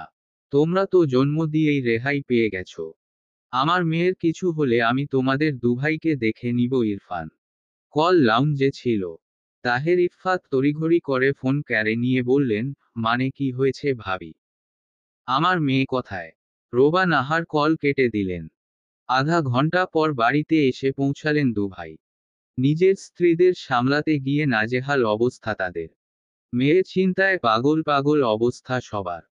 দুভাই মিলে কোনো জায়গা বাদ রাখেননি। যত আত্মীয় স্বজন আছে সবাইকে ফোন করে জিজ্ঞেস করেছেন তটিনী গিয়েছে কিনা। বিকেল পেরিয়ে সন্ধ্যা নামতেই বাড়িতে কান্নার রোল পড়ল। চিৎকার করে কাদার আহাজারি শোনা যাচ্ছে শুধু। তুরফান ও রাজ একে অপরকে জড়িয়ে ধরে কাঁদছে। বহুদিন পর ভার্সিটিতে গিয়ে নোট কালেক্ট করতে করতে ও বন্ধুদের সাথে আড্ডা দিতে গিয়ে রুদ্র বাড়িতে পা রাখল সন্ধ্যার দিকে। কান্নার শব্দ কানে যেতেই বুক ছ্যাঁত করে উঠল তার। বাইক ফেলে দৌড়ে এসে ঢুকল বাড়িতে। মেঝেতে বসে ঈশানীর মাথায় পানি ঢালছেন রোবা নাহার। রুদ্র শুকনো ঢুক গিলে জিজ্ঞেস করল, কি হয়েছে মা? রোবা নাহার হেঁচকির কারণে কথা বলতে পারছেন না। রুদ্র চারিদিকে তাকালো। তটিনী ছাড়া সবাই উপস্থিত। নিজের বাবা চাচাকে সোফায় মাথা নিচু করে বসে থাকতে দেখে তার মাথা ঘুরে গেল। মনে মনে প্রার্থনা করল সে যা ভাবছে তা যেন সত্যি না হয়। তুরফান ঠোঁট ফুলিয়ে কেঁদে উঠল। রাজ ফুপিয়ে কাঁদতে কাঁদতে বলল, বুড়িকে খুঁজে পাচ্ছি না ভাইয়া। ও আজ বাসায় আসেনি। আমরা সব জায়গায় খুঁজেছি। রুদ্র বুকে হাত চেপে ধরল। জোরে জোরে নিঃশ্বাস ছেড়ে বলল, স্কুলে খোঁজ নিসনি তোরা? বাসায় আসেনি মানে কি? তোরা দুটো বাসায় থাকতে ও কিভাবে বাসায় আসে না? তোরা ওকে দেখে রাখতে পারিসনি? রুদ্র মেঝেতে বসে পড়ল। রোবা নাহার রুদু বলে চিৎকার করে উঠলেন। তার হার্ট ফুটবল ছেলেটির শেষে হার্ট অ্যাটাক না হয়ে যায়। রুদ্র মুখ নিচু করে বলল, আমাকে জানানো হয়নি কেন মা? রোবা নাহার শাড়ির আঁচল দিয়ে উক চেপে ধরে বললেন, তোর হার্ট ফুটবল রুদু। দেখেছিস এখনই কেমন করছিস। কিভাবে তোকে আমি জানাতাম বল? রুদ্র চোখের জল ছেড়ে দিল। ঠোঁট দাঁত দিয়ে কামড়ে ধরে বলল, আমি ওকে নিজে সকালে স্কুলে দিয়ে গেছি। তোমরা ওর একটু খেয়াল রাখতে পারলে না।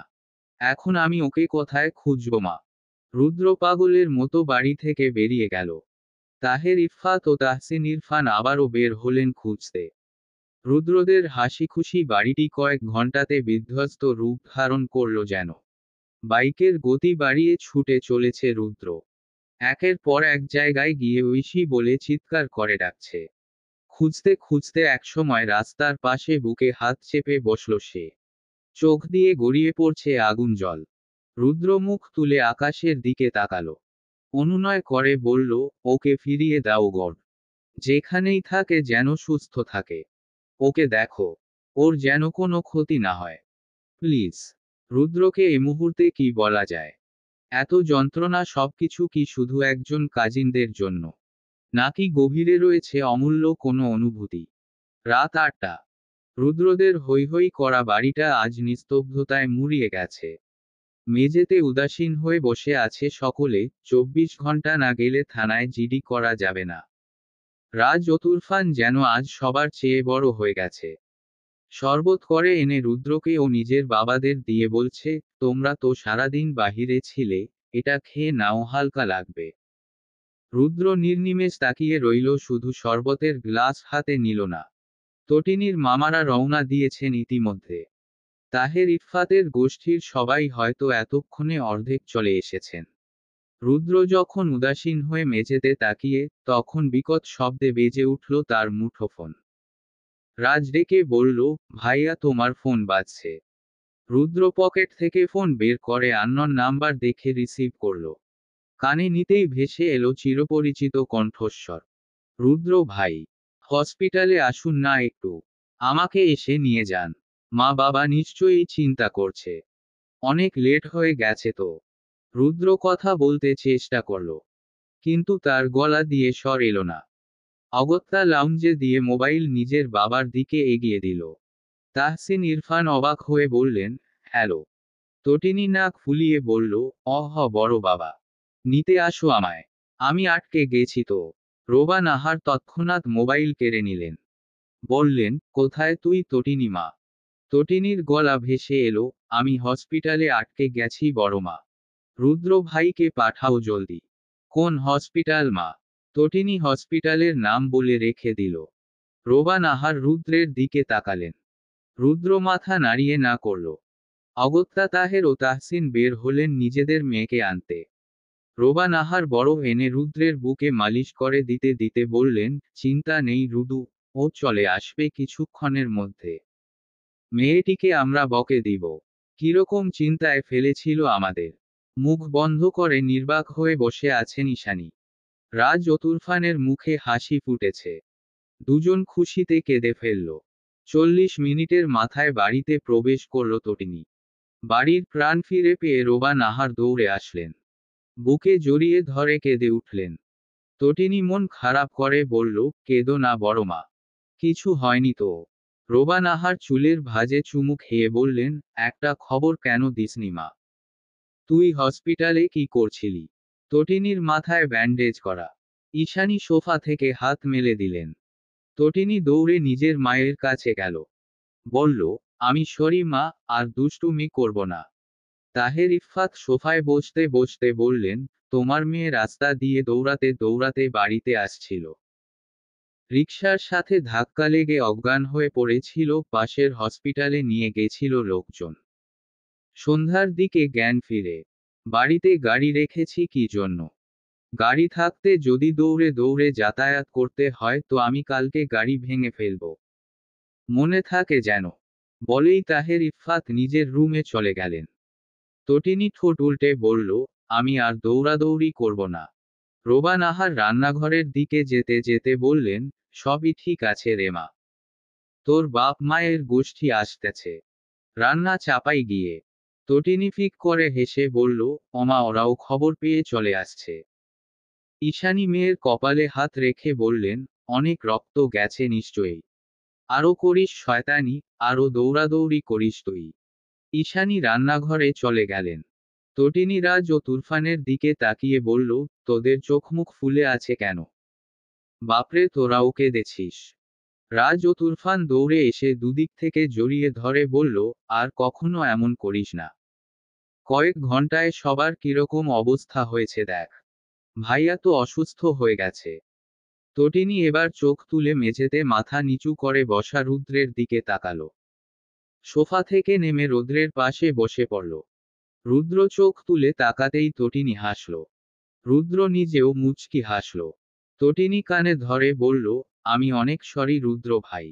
আর এমন হবে না। রুদ্র নাক টেনে বলল, কাছে আয়। তটিনী রুদ্রের গলা জড়িয়ে ধরে বলল, আমি ভেবেছি আপনি রাগ করবেন।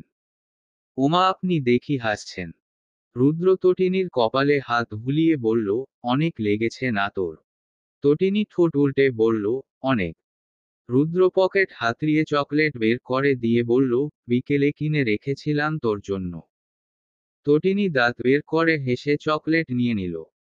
5টা চকোলেটের মধ্যে 2টো রাজ ও তুরফানকে দিয়ে একটা রুদ্রকে দিয়ে বলল, আপনিও খান। বাবা বলেছে আপনি আমাকে অনেক খুঁজেছেন। এনার্জি পাবেন এটা খেলে। রুদ্র চোখে জল নিয়ে হাসল। তটিনী চকোলেট মুখে দিয়ে বলল, আমি তো এখন অসুস্থ। অসুস্থ রোগী কি স্কুলে পড়তে যায় রুদ্র ভাই? রুদ্র মাথা নাড়িয়ে না বলল। তটিনী দাঁত বের করে বলল, সেজন্য আমিও যাব না। এই ফাঁকে চলুন কোথাও ঘুরতে যাই। হ্যাঁ। রুদ্র নির্নিমেষ চোখে তটিনীর চোখের দিকে তাকিয়ে রইল। তটিনী ঢুক গিলে বলল, আপনি ওভাবে তাকিয়ে আছেন কেন? রুদ্র এক হাত দিয়ে তটিনীকে আলতো করে জড়িয়ে ধরে বলল, তোর তো ধান্দা ভালো না। অসুস্থ হয়েও তার ফায়দা তুলছিস। ধান্দা বাজ একটা। তটিনী ঠোঁট উল্টে বলল, আমি বলেছি নাকি?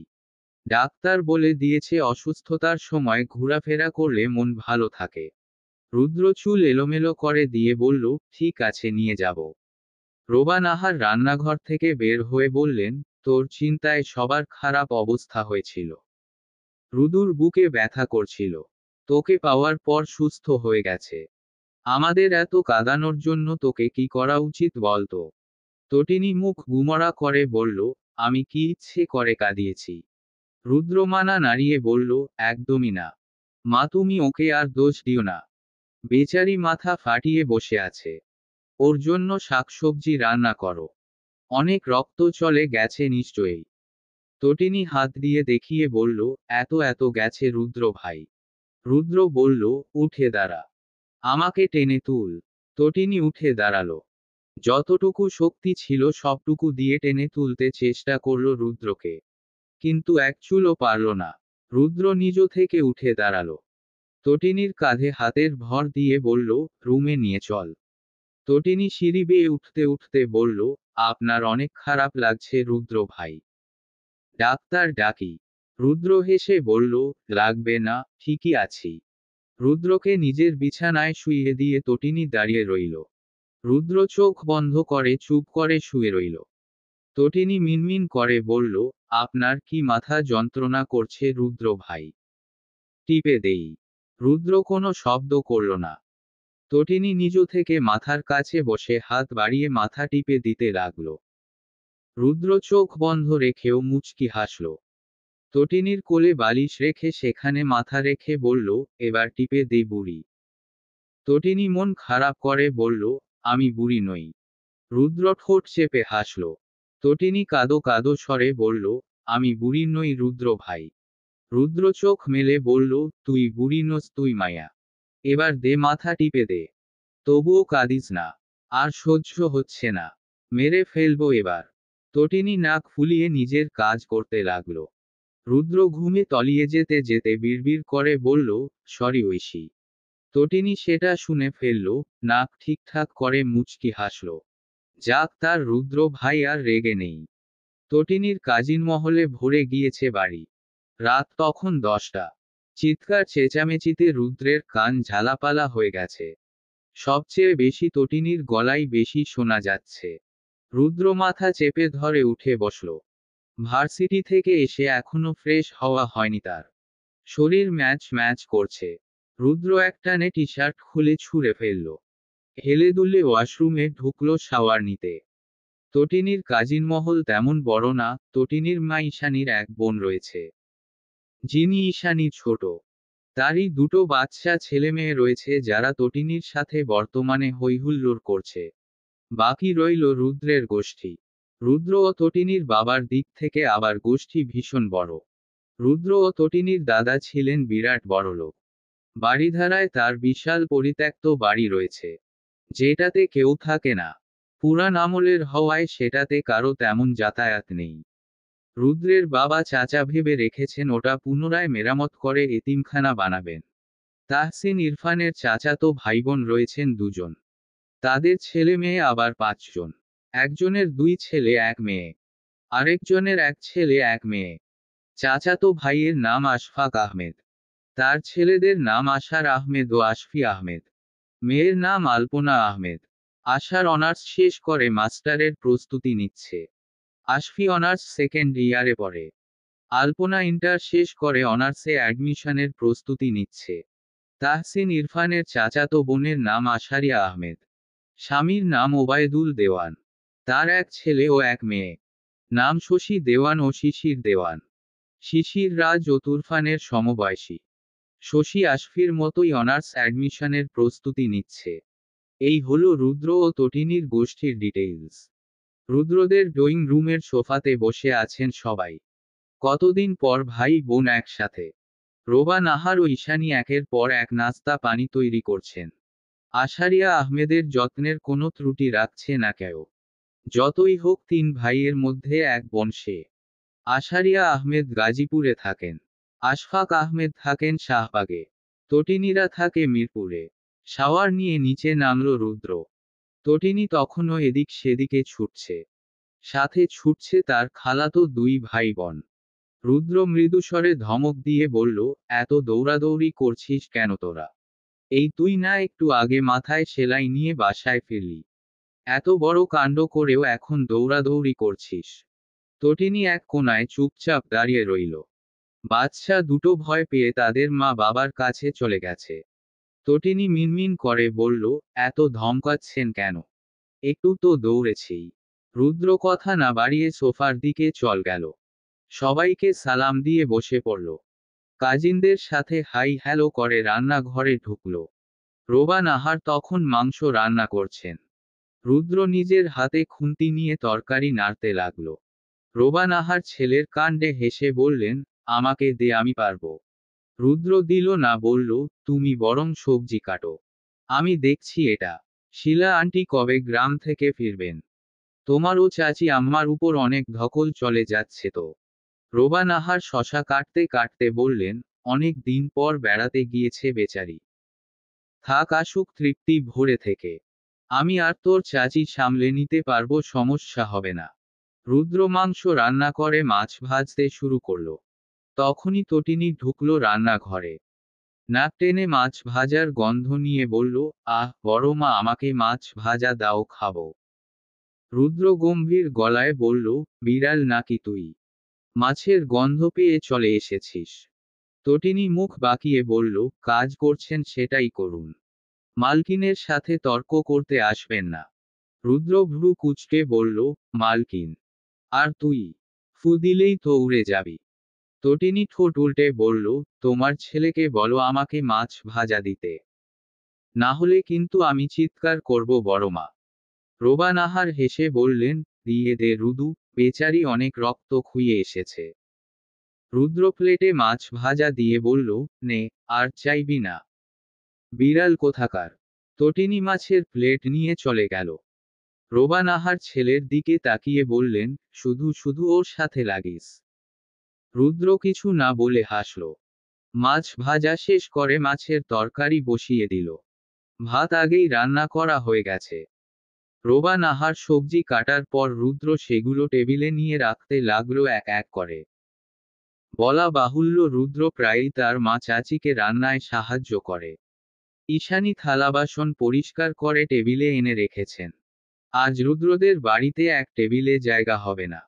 এক একজন এক এক জায়গায় বসে পড়েছে খেতে। কেউ সোফায়, কেউ টেবিলে, কেউ বা মেঝেতে। রুদ্র মেঝেতে বসে খাচ্ছে। তার এক পাশে বসেছে আশফি ও আশার। সামনাসামনি বসেছে তটিনী, আলপনা ও শশী। শিশির টেবিলে বসে চশমা ঠেলতে ঠেলতে খাচ্ছে। তটিনীর খালাতো কাজিন দুটো নিজের মায়ের হাতে খাচ্ছে। মুরব্বীরা সব টেবিলে খাওয়া দাওয়ার পাঁক চুকিয়ে সবাই এসির পাওয়ার বাড়িয়ে বসে আছেন। আশারিয়া আহমেদ হেসে বললেন, অনেক দিন পর তোমাদের হাতের রান্না খেলাম, মন্দ লাগলো না ভাবি। ঈশানী কোকা কোলা গ্লাসে ঢেলে এগিয়ে দিয়ে বললেন, আপনাদের পেয়ে আমাদেরও অনেক ভালো লাগছে। কতদিন পর সবাই একসাথে। আশফাক আহমেদ দিলখোলা মানুষ। তিনি চট করে বললেন, এই ফাঁকে সবাই মিলে একসাথে একটা ট্যুর দিলে কেমন হয়? লাফিয়ে উঠল তটিনী। চাচার সাথে তাল মিলিয়ে বলল, অবশ্যই অবশ্যই, আমি যাব। ঈশানী মেয়ের দিকে চোখ রাঙিয়ে তাকালেন। তাহসিন ইরফান আধপাকা দাড়িতে হাত বুলিয়ে বললেন, যেহেতু অনেকদিন পর একসাথে, সেহেতু একটু ঘোরাঘুরি করাই যায়। কি বলো রোবা? রোবা নাহার রুদ্রের দিকে তাকালেন। রুদ্রের সহজ উত্তর, সবাই গেলে যাব, সমস্যা কি? অবশেষে সবাই মতামত দিল। তটিনীকে পায় কে? সে নেচে নেচে বাড়ি মাথায় তুলছে। রাজ ও তুরফান ট্যুরে যাবে বলে দারাজে শার্ট প্যান্ট অর্ডার করতে বসে গেছে।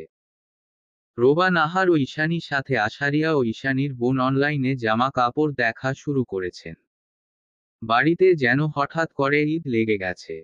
শুধু আমাদের তটিনীই নেচে বেড়াচ্ছে একা একা। কিন্তু চোখ ফাঁকি দিতে পারছে না রুদ্রের। সোফায় বসে পর্যবেক্ষণ করে চলেছে রুদ্র। মাঝে মধ্যে চোখ রাঙাচ্ছে। তার মধ্যে ডাক দিলেন ঈশানী। তটিনীকে অনলাইনে জামাকাপড় দেখাতে বসিয়ে দিলেন। চঞ্চল তটিনী নাক ফুলিয়ে বলল, তুমিই দেখো মা, তুমি যা কিনে দিবে তাই পরব। শশী চশমা ঠেলে বলল, নিজের কোনো পছন্দ নেই। তটিনী সেটা কানে নিল না। সে আবারও দুটো বাচ্চার সাথে ছুটতে ব্যস্ত। শশী নিজের ভাই শিশিরকে ফিসফিস করে বলল, তটিনীর বয়স কত যেন ভাই? শিশির বলল, 16 তো হবেই। শশী ভ্রু চুলকিয়ে বলল, এই বয়সেও এত চঞ্চল? ওর কি কোনো প্রবলেম আছে? শিশির অবাক হয়ে বলল, কি প্রবলেম থাকবে? শশী কথা কাটাতে বলল, না কিছু না, এমনি বললাম, অতিরিক্ত চঞ্চল তো। শিশির অভিজ্ঞদের মতো করে বলল, এমন করার বয়সই এখন। আজকের যুগে প্রায় সবাই নিজেকে ভিতরে ভিতরে গুটিয়ে নেয়। সেখানেও হাস্যোজ্জ্বল একটি মেয়ে। প্রত্যেকেরই উচিত ওর মতো হওয়া। নিজেকে গুটিয়ে না নিয়ে হাসি খুশি থাকা। না হলে দিন শেষে বেরঙিন শৈশব বলে স্ট্যাটাস ছাড়া কিছু দিতে পারবে না। শিশিরের কথার প্রত্যুত্তরে শশী চুপ হয়ে গেল। হয়তো তার ভাই সত্যিই বলেছে। কারণ তার ভাই অনেক বই পড়ে। আর যারা বই পড়ে তাদের অনেক জ্ঞান থাকে। তটিনীরা ট্যুরে যাচ্ছে। তাও বর্ষর ট্যুর। সিলেটের মাটিতে তটিনীর কখনো পা রাখা হয়নি। সেজন্য সে অনেক এক্সাইটেড। রাতের মধ্যে সবকিছু গুছিয়ে রাখা হয়েছিল। সকালের দিকে মাইক্রোতে সবাই চেপে বসে পড়ল। তটিনী চিল্লিয়ে বলল, হুররে, এবার যাচ্ছি ট্যুরে সিলেটে। রুদ্র সামনের সিট থেকে কান চেপে ধরল। শশী ভ্রু কুঁচকে তাকিয়ে রইল। সিলেট উত্তর পূর্ব বাংলাদেশের একটি প্রধান শহর, একই সাথে এই শহরটি সিলেট বিভাগের বিভাগীয় শহর। এটি সিলেট জেলার অন্তর্গত। সিলেট সিটি কর্পোরেশনের আওতাধীন এলাকাই মূলত সিলেট শহর হিসেবে পরিচিত। সিলেট 2009 সালের মার্চ মাসে একটি মেট্রোপলিটন শহরের মর্যাদা লাভ করে। সুরমা নদীর তীরবর্তী এই শহরটি বাংলাদেশের অন্যতম গুরুত্বপূর্ণ শহর। প্রাকৃতিক সৌন্দর্যমণ্ডিত এ শহরটি দেশের আধ্যাত্মিক রাজধানী হিসেবে খ্যাত। সিলেট অর্থনৈতিকভাবে বাংলাদেশের সবচেয়ে সমৃদ্ধ জেলা হিসেবে পরিচিত। শিল্প, প্রাকৃতিক সম্পদ ও অর্থনৈতিকভাবে সিলেট দক্ষিণ এশিয়ার অন্যতম ধনী জেলা। এ শহরের বিশাল সংখ্যক লোক পৃথিবীর বিভিন্ন দেশে বসবাস করে, প্রচুর বৈদেশিক মুদ্রা প্রেরণ করে, দেশের অর্থনীতিতে বিশেষ ভূমিকা পালন করে আসছে। সিলেটের পাথর, বালুর গুণগত মান দেশের মধ্যে শ্রেষ্ঠ। এখানকার প্রাকৃতিক গ্যাস সারা দেশের সিংহভাগ চাহিদা পূরণ করে থাকে। সিলেট শহরের কেন্দ্রস্থল, সিলেট রেলওয়ে স্টেশন, সিলেট আন্তর্জাতিক ক্রিকেট স্টেডিয়াম, চা বাগান, শাহজালালের মাজার, সিটি পয়েন্ট। শাহজালাল ও শাহপরানের পবিত্র মাজার শরীফ এ শহরে অবস্থিত। প্রতি বছর বিপুল সংখ্যক ধর্মপ্রাণ লোক মাজার জিয়ারতের উদ্দেশ্যে আগমন করে। আসে বিপুল সংখ্যক পর্যটক। এছাড়াও রয়েছে জাফলং, রাতারগুল, বিছানাকান্দি, সাদা পাথর। জাফলং জালং প্রকৃতির কন্যা হিসাবে পরিচিত। সিলেট জেলার দর্শনীয় স্থানগুলোর মধ্যে জাফলং সবার পছন্দ।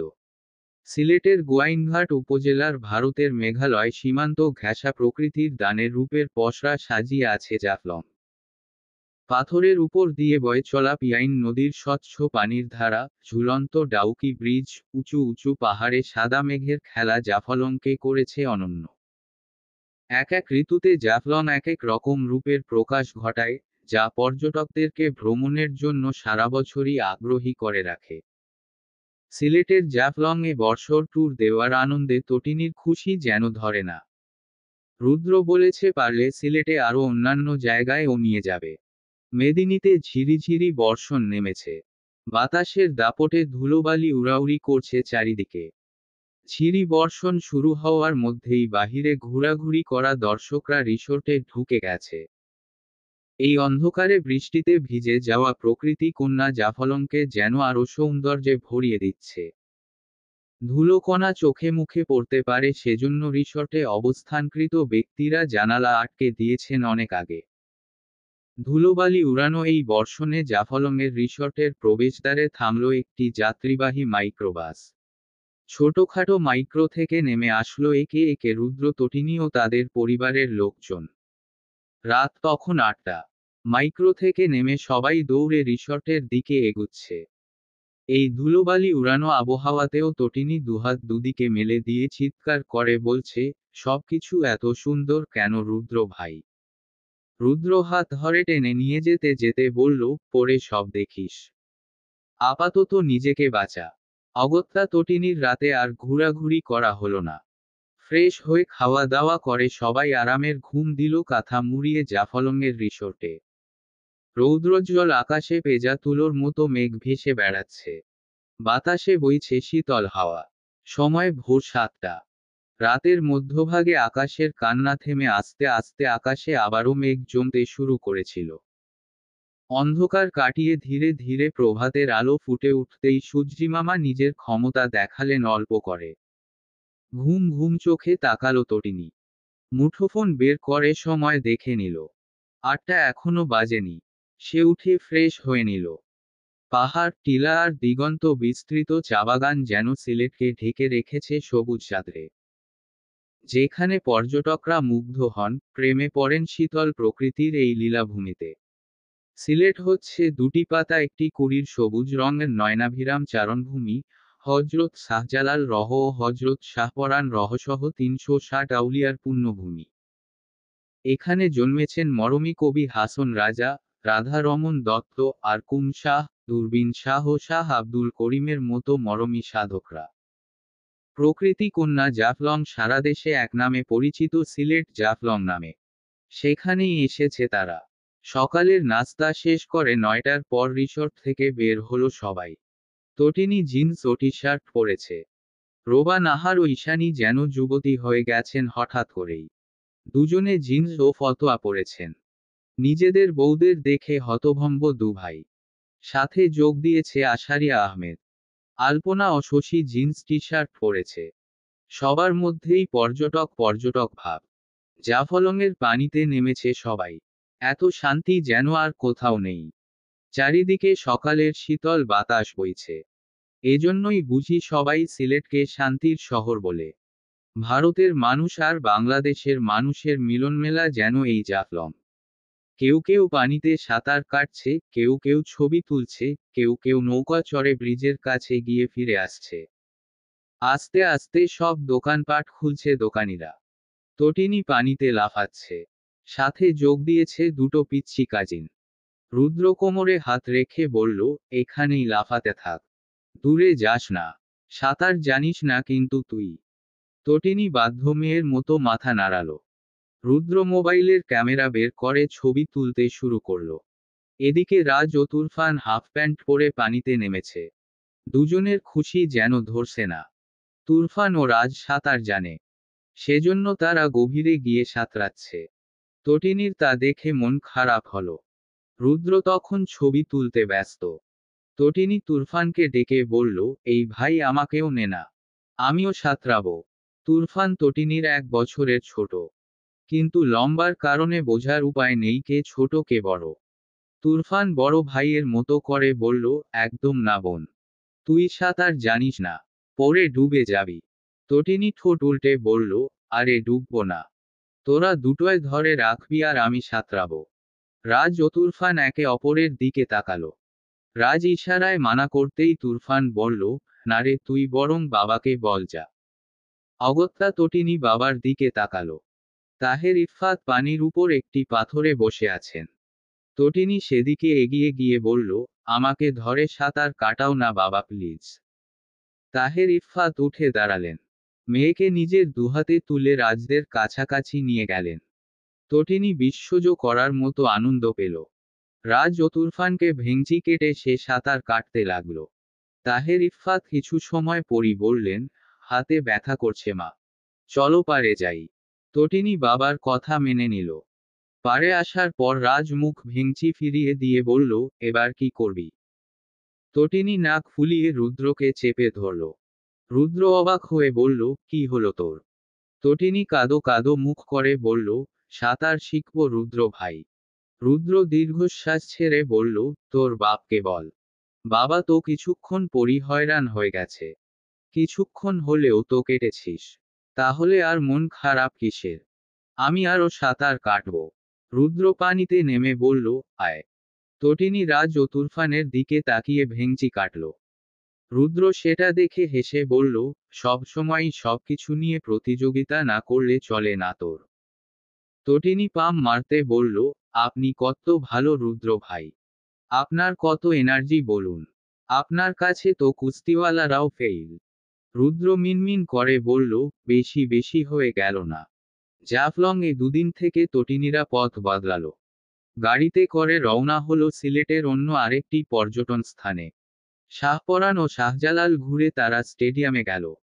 চারিদিকে বিস্তৃত চা বাগান। সবুজে ঘেরা চারিদিক। একদল চা পাতা সংগ্রহ করতে ব্যস্ত। কেউ কেউ এসেছে পিকনিকে।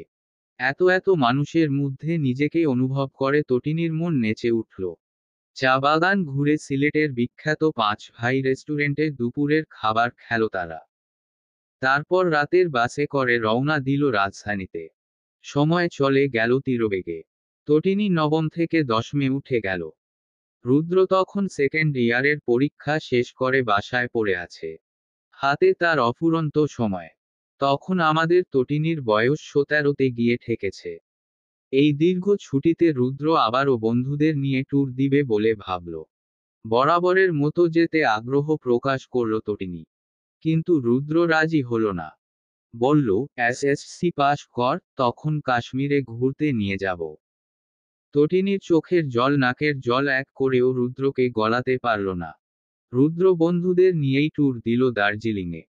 কিছুটা অভিমান নিয়ে তটিনী পড়াতে মন দিল। মনে মনে প্রতিজ্ঞা করল রুদ্রকে আর কখনো ট্যুরে নিতে বলবে না। তটিনীর সফট হার্টে ব্যাপক আঘাত লাগল। জেদের বশে চঞ্চল তটিনী হঠাৎ সিরিয়াস হলো সবকিছুতে। স্কুল কামাই করা মেয়েটি নিয়মিত স্কুলে যাতায়াত করতে লাগলো। নিজের মেয়ের চেঞ্জ দেখে মনে মনে খুশি হলেও চিন্তা হচ্ছিল ঈশানীর। মেয়ে হঠাৎ করে এভাবে চুপচাপ হলো কেন? রুদ্র ট্যুর থেকে আসার ১ মাস পর সহ্য করতে না পেরে তটিনীর অভিমান ভাঙানোর সর্বোচ্চ চেষ্টা করতে লাগলো। মাথায় হাত রাখতেই তটিনী হুড়োহুড় করে কেঁদে অভিযোগ করল, আপনি আমাকে কেন ট্যুরে নেননি রুদ্র ভাই? রুদ্র কানে ধরে বলল, আমি জীবনে যেখানেই যাই না কেন তোকে সাথে নিয়ে যাব মা। তবুও তুই এরকম সিরিয়াস অভিমান করিস না। কখনো বিয়ে করে বউকে নিয়ে হানিমুনে গেলেও তোর জন্য আলাদা টিকিট নিব যাতে তুই যেতে পারিস। বিনিময়ে তটিনী মুখ ভেঙচি কেটে বলল, আপনাকে কোন মেয়ে বিয়ে করবে রুদ্র ভাই? রুদ্র হেসে বলল, সময় হলে দেখবে পাবি কে করে। তটিনী আবারও আগের মতো হলো। কিন্তু রুদ্রের সাথে মেশাটা কমিয়ে দিল। হয়তো বয়স বাড়ছে বলে ম্যাচিউরিটি এসেছে একটু। কিন্তু রুদ্র আগের তটিনীকে মিস করতে লাগলো। পিচ্ছি মেয়েটা বড় হলো কেন? তটিনী আজকাল রুদ্রের আশেপাশে আসে না। কিছু বললেও মাথা নিচু করে বলে। রুদ্র হাত ধরে জিজ্ঞেস করেছিল, পাল্টে যাচ্ছিস কেন তুই?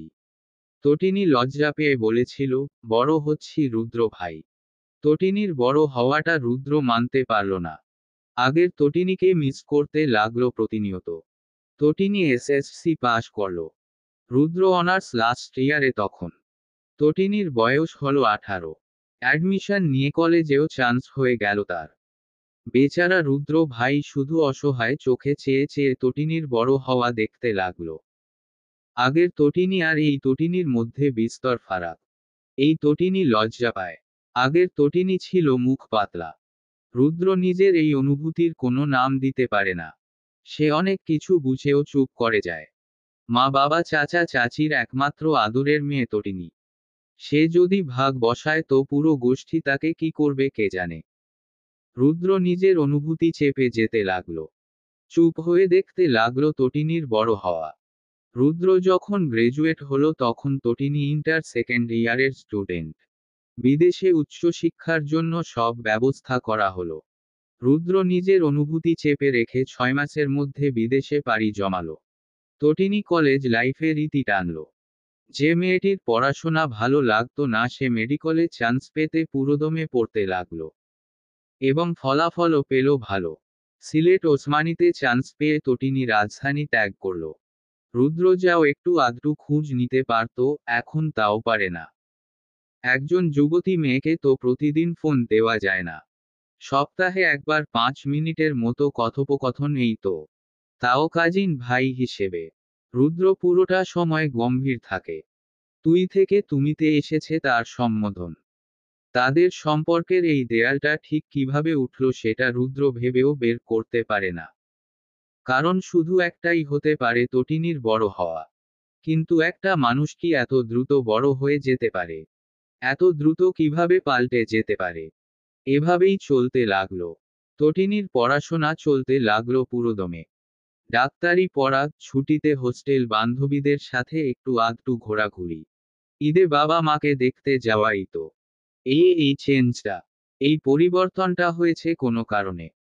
আমাদের জীবনে একটা ধাক্কা খেতে হয়, যার জন্য আমাদের পরিবর্তন হতে হয়। জীবনে ধাক্কা না খেলে আমরা ঠিক বড় হই না।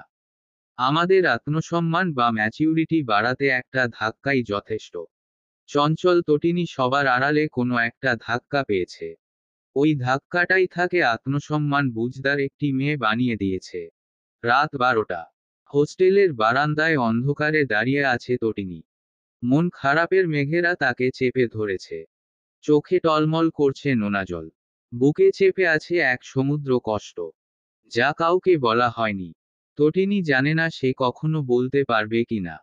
শুধু সে জানে সে মারাত্মক ভুল করে ফেলেছে। এমন ভুলের কারণে তাকে অভিনয় করে যেতে হচ্ছে। সে জানে না সে আবারও আগের মতো হতে পারবে কিনা। সে জানে না আগের মতো রুদ্রকে রুদ্র ভাই বলে জড়িয়ে ধরতে পারবে কি না। হাজারটা বায়না ধরতে না পারার আফসোসে তার বুকে পাহাড় জমা হলো।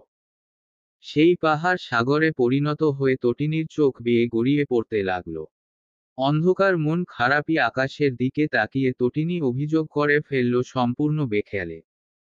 প্রিয় রুদ্র ভাই, আপনি কি দুঃখ চিনেন? মন খারাপ বুঝেন? চিনলে কেন বুঝেন না প্রেয়সীর হৃদয়ের ব্যাকুলতা? আপনার জন্য ব্যাকুল থাকে যার মন। কেউ একজন আপনাকে নীরবে মন দিয়ে বসে আছে, বুঝতে পারেন না কেন? আপনার কি কিছুই যায় আসে না? একটু বুঝুন না। মেয়ে মানুষের মন বুঝতে না পারলে কেমন পুরুষ আপনি? তটিনীর চঞ্চল মন গুমরে মরছে, আপনার একটি ইশারা পাওয়ার আশায়।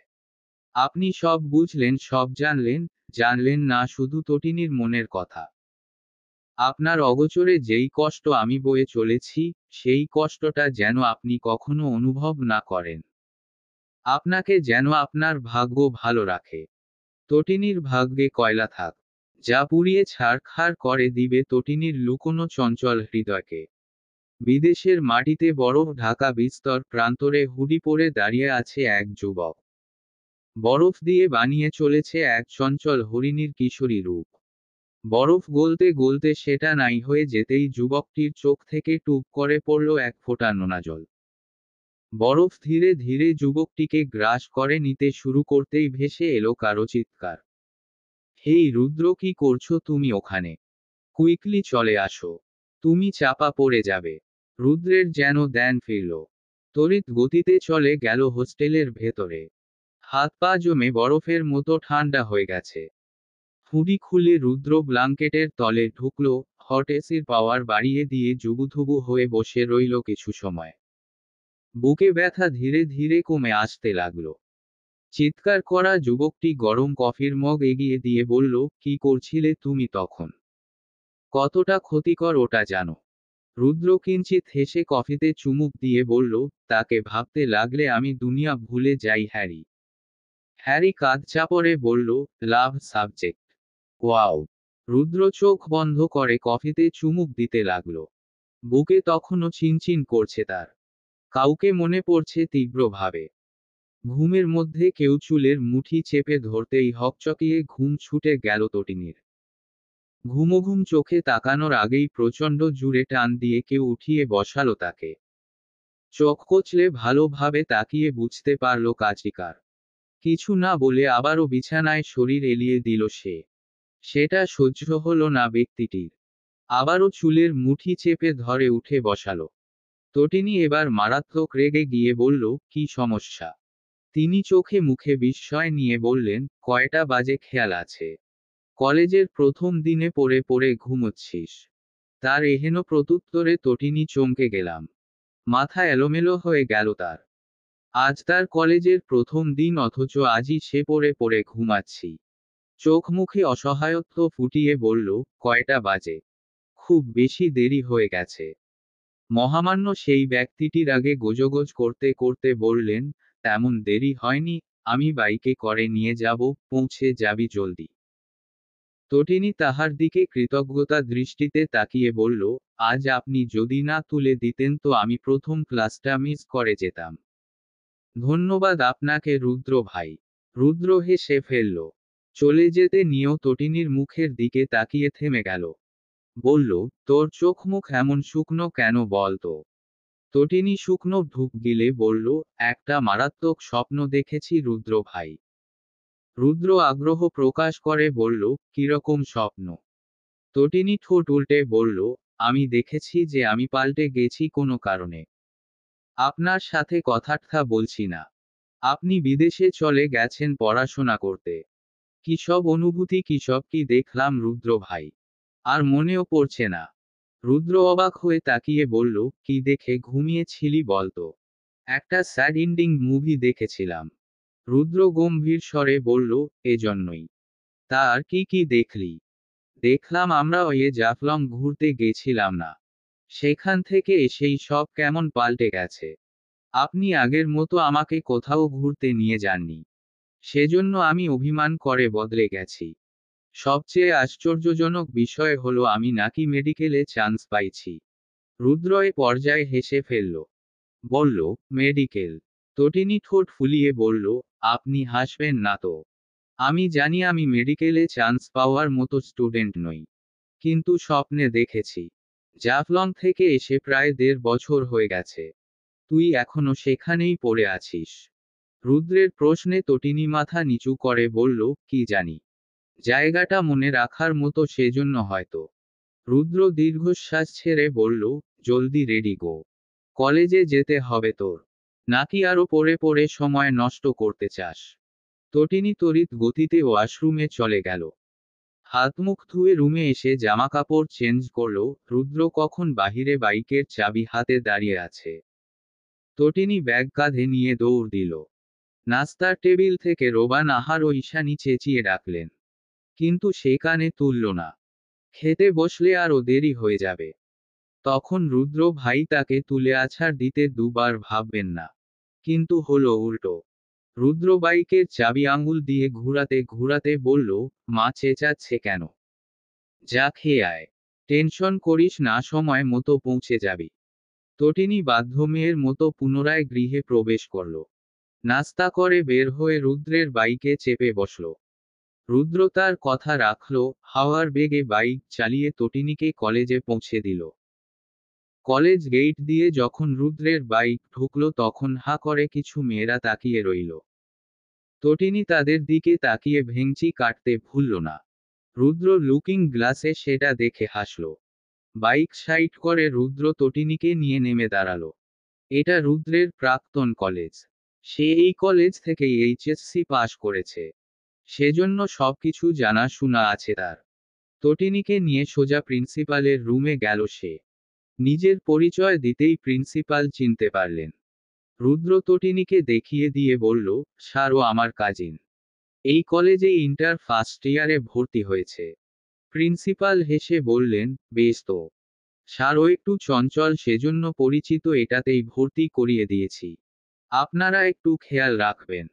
যদিও অপরিচিতদের সামনে ভদ্র হয়ে থাকে, কিন্তু বলা তো যায় না, বুঝতেই পারছেন। প্রিন্সিপাল তার পান খাওয়া লাল দাঁত বের করে হেসে সম্মতি দিলেন। তটিনী তখন রাগে ফেটে পড়বে ভাব। বের হতেই রুদ্রের হাত খামচে ধরে বলল, আপনি ওগুলো কি বললেন? আমি কি অভদ্র?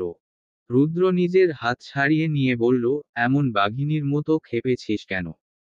আমি কি মিথ্যা বলেছি নাকি? যা সত্যি তাই বলেছি, যাতে তোকে নিয়ে কোনো সমস্যা না হয়।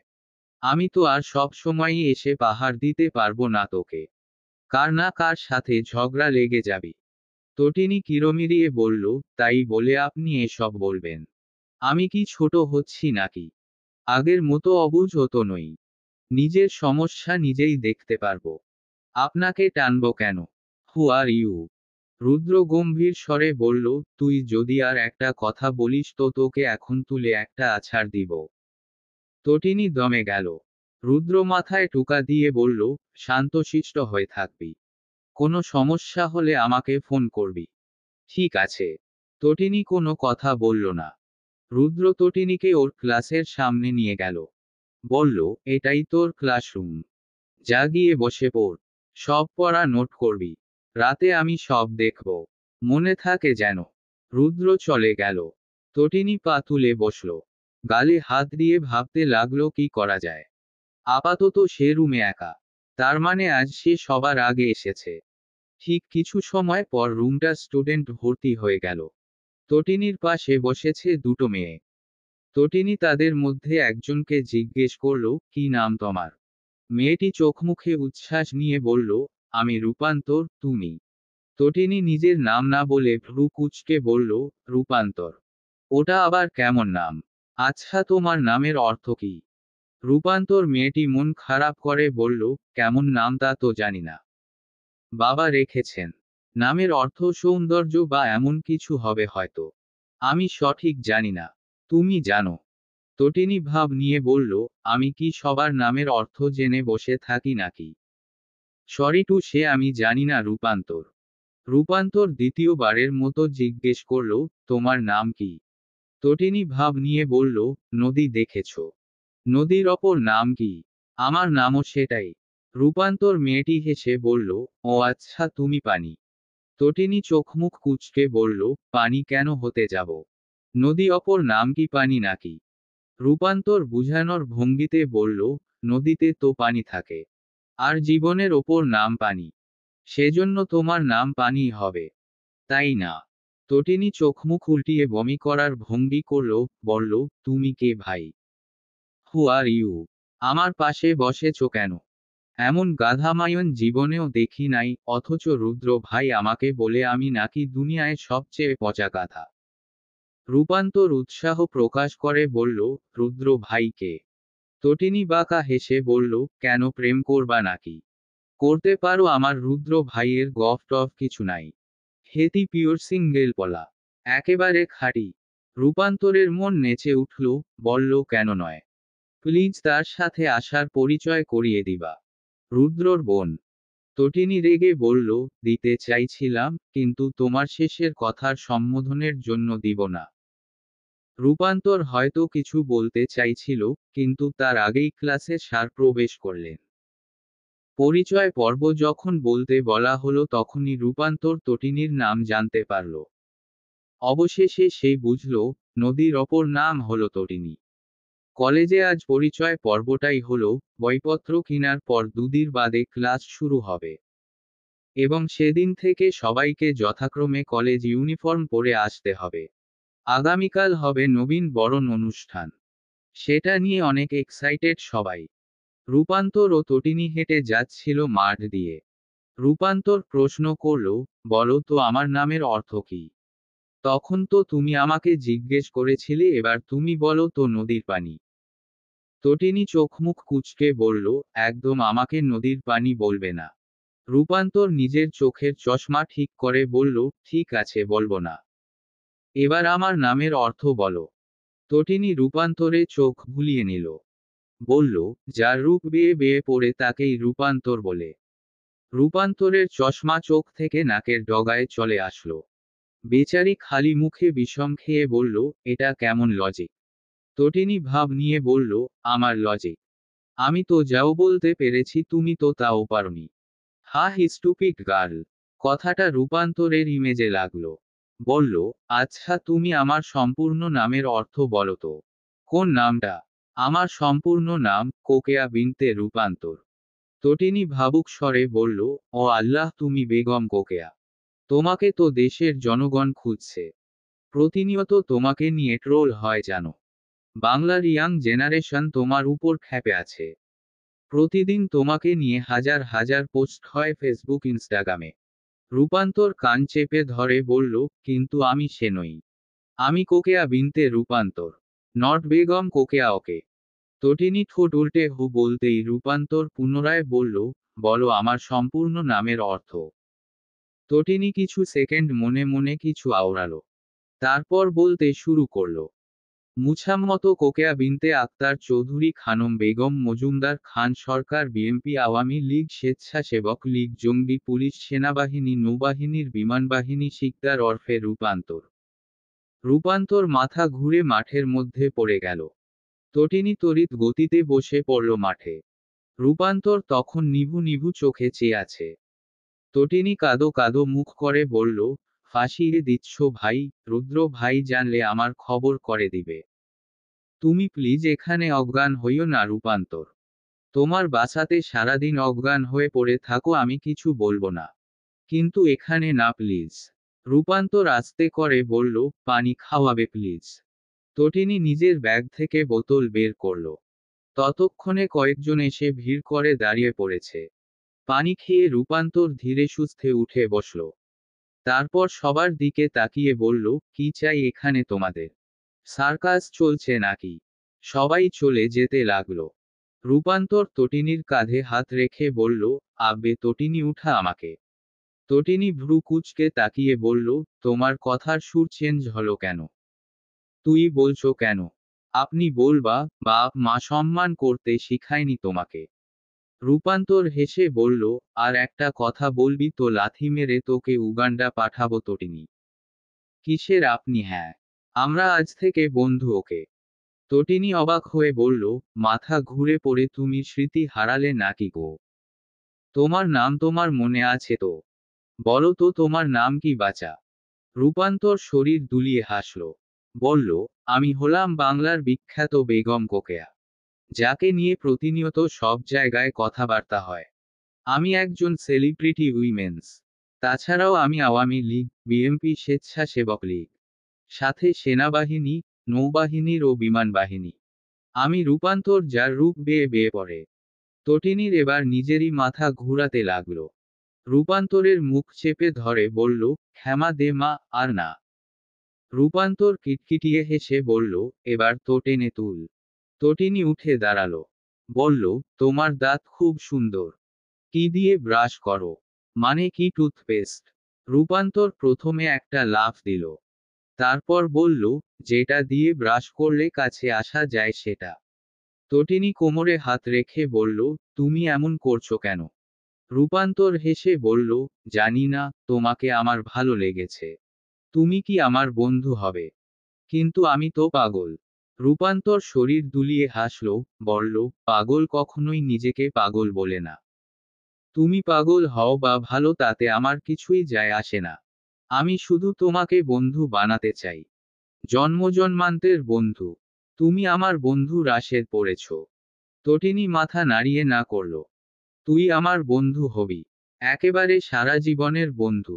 মরে গেলেও যে বন্ধু থেকে যায় সেই বন্ধু। জানিস আমার কোনো প্রাণের বন্ধু নাই। জীবনে একজন বন্ধু থাকা দরকার, যাকে প্রাণ খুলে সব বলা যায়। বলো তো এটা কোন বইয়ের উক্তি? তটিনী ফ্যালফ্যাল করে তাকিয়ে বলল, জানি না। রূপান্তর নিজের ব্যাগ থেকে একটি বই বের করল। সেটা তটিনীর দিকে বাড়িয়ে দিয়ে বলল, এই বইটা আমি তোকে দিলাম। তুই এটা পড়বি। তারপর তোর যদি ইচ্ছে হয় আমার বন্ধু হতে, তো তুই এটা তোর কাছে রেখে দিবি। যদি না হতে ইচ্ছে হয় তো দিয়ে দিস। তটিনী অবাক চোখে তাকালো। বলল, কি আছে এই বইও? রূপান্তর চোখে হেসে তাকালো, বলল, পড়লে বুঝতে পারবি। জাফর ইকবাল স্যারের বই। তটিনী আগ্রহ নিয়ে বলল, হুমায়ুন আহমেদের ভাই যে?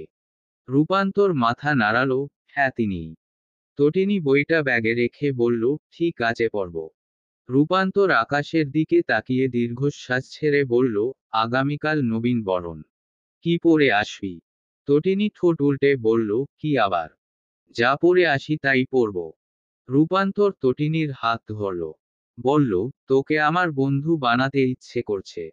আমার মনে হচ্ছে তোকে বন্ধু বানালে আমি ঠকব না। জীবনে একজন সত্যিকারের বন্ধুর সত্যিই দরকার রে তটিনী। আমি তোর উত্তরের অপেক্ষা করব। আগামীকাল দেখা হবে। আসছি। রূপান্তর গেট দিয়ে বের হয়ে গেল। তটিনী অবাক হয়ে তাকিয়ে রইল সেদিকে। তার বন্ধু বলতে ললিতা, যার সাথে সে স্কুলে যেত। কিন্তু ললিতা কখনো তাকে এত ইম্পর্টেন্স দেয়নি, কখনো হাত ধরে এভাবে বলেনি, তুই আমার প্রাণের বন্ধু হবি তটিনী। কখনো বলেনি ললিতা।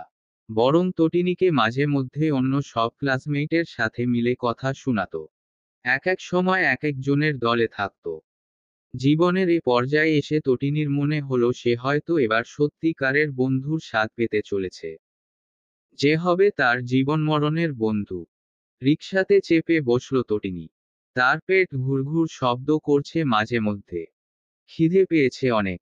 রিকশাওয়ালাকে বলল, তাড়াতাড়ি চালান কাকু, আমার পেটে ইঁদুর দৌড়াচ্ছে। রিকশাওয়ালা বিরক্ত হলেন। কারণ এই নিয়ে তটিনী 5 বারের মতো একই কথা বলেছে। তার ঠিক 2 মিনিট পর তটিনী বলল, আর কতক্ষণ কাকু? রিকশাওয়ালা নিজের পান খাওয়া লাল দাঁত বের করে হেসে বললেন, মা কি শুধু হাতে পায়েই বড় হয়েছেননি? বাপ মা একা ছাড়লো কেন তাইলে? তটিনী খিদে ভুলে ফ্যাল করে তাকিয়ে রইল। রাগ হলো প্রচণ্ড। বলল, বাপ মা একা ছাড়ছে কারণ তারা জানে আমি একা চলতে পারি। আন্নেরে ভালা মানুষ মনে কইরা মনের কথা কইছিলাম, এর লাইগা আপনি এমনে আমারে কইবেন। রিকশাওয়ালা হয়তো দুঃখিত হলেন। বললেন, আচ্ছা সরি গোমা। তোমার বাসাতে আইয়া পড়ছি নামো।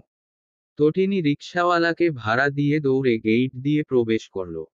সুনামির বেগে কলিং বেল চাপতে লাগল। ঈশানী দরজা খুলে দিয়ে হতভম্ব হয়ে বললেন, এভাবে ষাঁড়ের মতো বেল বাজাচ্ছিস কেন? মানুষ ভাববে দিন দুপুরে ডাকাতি হচ্ছে।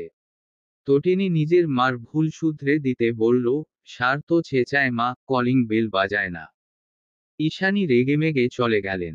তটিনী দরজা বন্ধ করে সোফাতে ব্যাগ ফেলে দিল। হাত পা ছড়িয়ে মেঝেতে বসে বলল, বিশ্বজ করে এসেছি গো মা, খেতে দাও।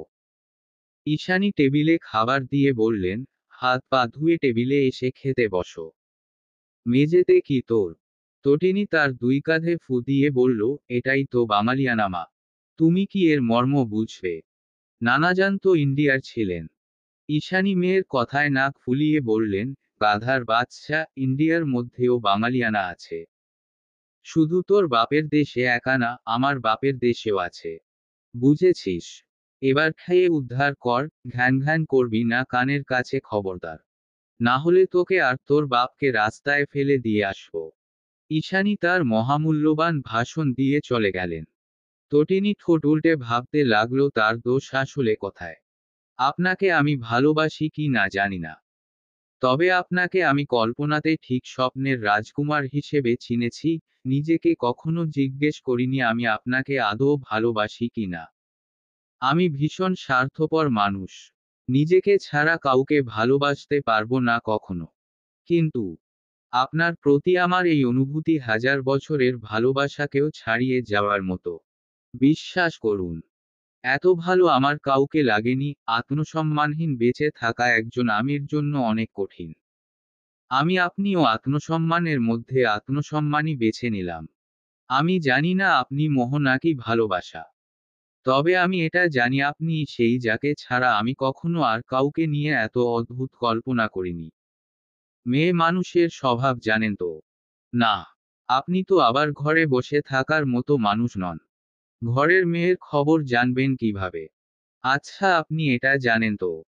একটা ছেলে মন খারাপ হলে যেমন ঘর থেকে বের হয়ে গিয়ে রিফ্রেশমেন্ট করতে পারে, একটা মেয়ে তা পারে না। জানেন আপনি, আমার হাসিখুশি মুখশ্রীর ভিড়ে লুকিয়ে আছে এক আকাশছোঁয়া না পাওয়া। কিন্তু সেগুলো আপনাকে পেলে হয়তো পূরণ হয়ে যেত। এক আকাশছোঁয়া না পাওয়ার সমাধান আপনি। বুঝতে পারছেন একজন আত্মসম্মানবোধ সম্পন্ন নারীর কাছে আপনি ঠিক কতটা গুরুত্বপূর্ণ ছিলেন। এসব, এই কথা আপনি কখনো জানবেন না। বা আমি কখনো জানতে দিব না। কিন্তু যদি একটু মূল্যায়ন করতেন তো আপনি আপনার জীবনের সবচেয়ে সেরা উপহার পেতেন। ছেড়ে যাওয়ার যুগে থেকে যাওয়ার মানুষ পেয়ে যেতেন। কিন্তু আপনি মূল্যায়ন করলেন না, বিনিময়ে আপনি হারালেন একজন রত্ন। যে আপনার প্রেমিকা হওয়ার সাথে সাথে স্ত্রী হওয়ারও যোগ্যতা রেখেছিল। কিন্তু আপনি তাকে প্রেমিকা হওয়ার জন্য মূল্যায়ন করলেন না। আপনার জন্য এক পাহাড় দুঃখ হলো আমার, আপনি সোনা পেয়ে কাজ ভেবে ফেলে রাখলেন। অথচ বুঝলেন না আমির থেকে খাঁটি সোনা আপনার জীবনে আর আসবে না। এতটুকু লিখে ডায়েরি বন্ধ করে রাখল রূপান্তর। মনে তার বিষাদে ভরা। একতরফা ভালোবাসাটা প্রতিনিয়ত পুড়িয়ে দিচ্ছে তাকে। কিন্তু কাউকে বলতে পারছে না সে। কিছুক্ষণ পরই তাকে কলেজের উদ্দেশ্যে বের হতে হবে। আজ নবীনবরণ নিজেকে রাঙাতে হবে রঙিন রূপে। কিন্তু মনে তেমন আনন্দ হচ্ছে না তার। রূপান্তরের মন ভালো করতে কল এলো তটিনীর। রিসিভ করতেই তটিনী গড়গড় করে বলল, তোর দেওয়া বইটা আমি ফেরত দিচ্ছি না রে বেগম কোকেয়া। রূপান্তর হাসল। বলল, কেন আমি কি বন্ধু হওয়ার যোগ্য নই? তটিনী হেসে বলল, যজ্ঞ বলেই তোর দেওয়া বইটা নিজের কাছে রেখে দিচ্ছি। এবার বল, তুই কি আমার বন্ধু হবি? রূপান্তর এক মুহূর্তের জন্য থমকে গেল। তটিনী পুনরায় বলল, হবি। রূপান্তর অনেক কষ্টে উচ্চারণ করল, হব। কল কেটে দিয়ে রূপান্তর বিছানায় পড়ে রইল। নিজের খুশিটা ঠিকঠাক ভাবে প্রকাশ করতে পারছে না সে। মন খারাপই উড়ে গিয়ে রূপান্তরের মনে আনন্দেরা ডানা মেলে উঠছে। সেই ডানাতে পাখনা মেলে রূপান্তর উড়তে লাগলো কল্পনায়। সে আলমারি ভর্তি সব ড্রেস নামিয়ে ফেলল। সেগুলো থেকে বেছে একটি ড্রেস চুজ করলো পরার জন্য। নিজেকে রাঙিয়ে ব্যাগ কাঁধে নিয়ে চলল কলেজের উদ্দেশ্যে। তটিনী আয়নার সামনে দাঁড়িয়ে লিপস্টিক লাগাচ্ছে। রুদ্র দ্বিতীয়বারের মতো এসে বলল, হয়েছে তোর? তটিনী লিপস্টিকে রাঙা ঠোঁট উল্টে বলল, এত তাড়াহুড়ো কিসের রুদ্র ভাই? আমাকে একটু ভালো মতো সাজতেও দিচ্ছেন না আপনি। রুদ্র হতভম্ব গলায় বলল, আর কত সাজবি? 2 ঘন্টা ধরেই তো সেজে যাচ্ছিস তুই। কলেজে যাবি কখন? অনুষ্ঠান শেষ হয়ে গেলে। লেট লতিফ একটা। তটিনী চোখ বড় বড় করে তাকিয়ে বলল, একদম আমাকে লেট লতিফ বলবেন না, আপনার 14 গোষ্ঠীর লেট লতিফ আমি বাদে। রুদ্র দীর্ঘশ্বাস ছেড়ে ঘর থেকে বের হয়ে গেল। গেইটের সামনে দাঁড়িয়ে রইল তটিনীর অপেক্ষায়। কিছু মিনিট পর লম্বা হাই হিলের শব্দ তুলে তটিনী হেলে দুলে আসলো। রুদ্র একবার চোখ ভুলিয়ে নিয়ে বলল, পা মুচকে বাসায় আসিস, তখন তোকে দেখে নিব। তটিনী মুখ ভেঙচি দিল। রুদ্র বাইকে চেপে বসে বলল, এবার আপনি যদি একটু দয়া করে উঠে বসতেন তাহলে আমি আপনাকে পৌঁছে দিয়ে যথাসময়ে ভার্সিটিতে যেতে পারতাম জনাবা। তটিনী নিজের শরীরে ফু দেওয়ার ভান করে বাইকে চেপে বসল। রুদ্র মিনমিন করে বলল, একটা মানুষ এতটা অভিনয় কিভাবে করতে পারে? তটিনী শুনে ফেলল সেটা। নাক ফুলিয়ে বলল, কাকে বললেন আপনি এটা? এখানে তো শুধু আমি আছি, তার মানে আপনি আমাকে বলেছেন? রুদ্র এক হাতে নিজের গালে তওবা করল। বলল, আমি আর কোনো কথা বলবো না, প্লিজ চুপ কর এবার মা। তটিনী হতভম্ব হয়ে বলল, আপনার নিজের মা ও চাচিমা থাকতে আপনি আমাকে মা বানিয়ে দিচ্ছেন কেন? জগৎ সংসারে কি ছেলেদের অভাব পড়েছে নাকি? মা হতে হলে আমি নিশ্চয়ই আপনাকে বেছে নিব না রুদ্র ভাই। আপনার মতো দামড়া ছেলের মা হওয়ার কোনো ইন্টারেস্ট আমার নেই। রুদ্র দাঁতে দাঁত চেপে বাইক চালাতে লাগল। তটিনীকে তার গন্তব্যে পৌঁছে দিবে সাই সাই করে চলে গেল গতি বাড়িয়ে। তটিনী মুখ বাঁকিয়ে সামনের চুল পেছনে ফেলে দিল। তখনই তাকে দৌড়ে এসে জড়িয়ে ধরল রূপান্তর।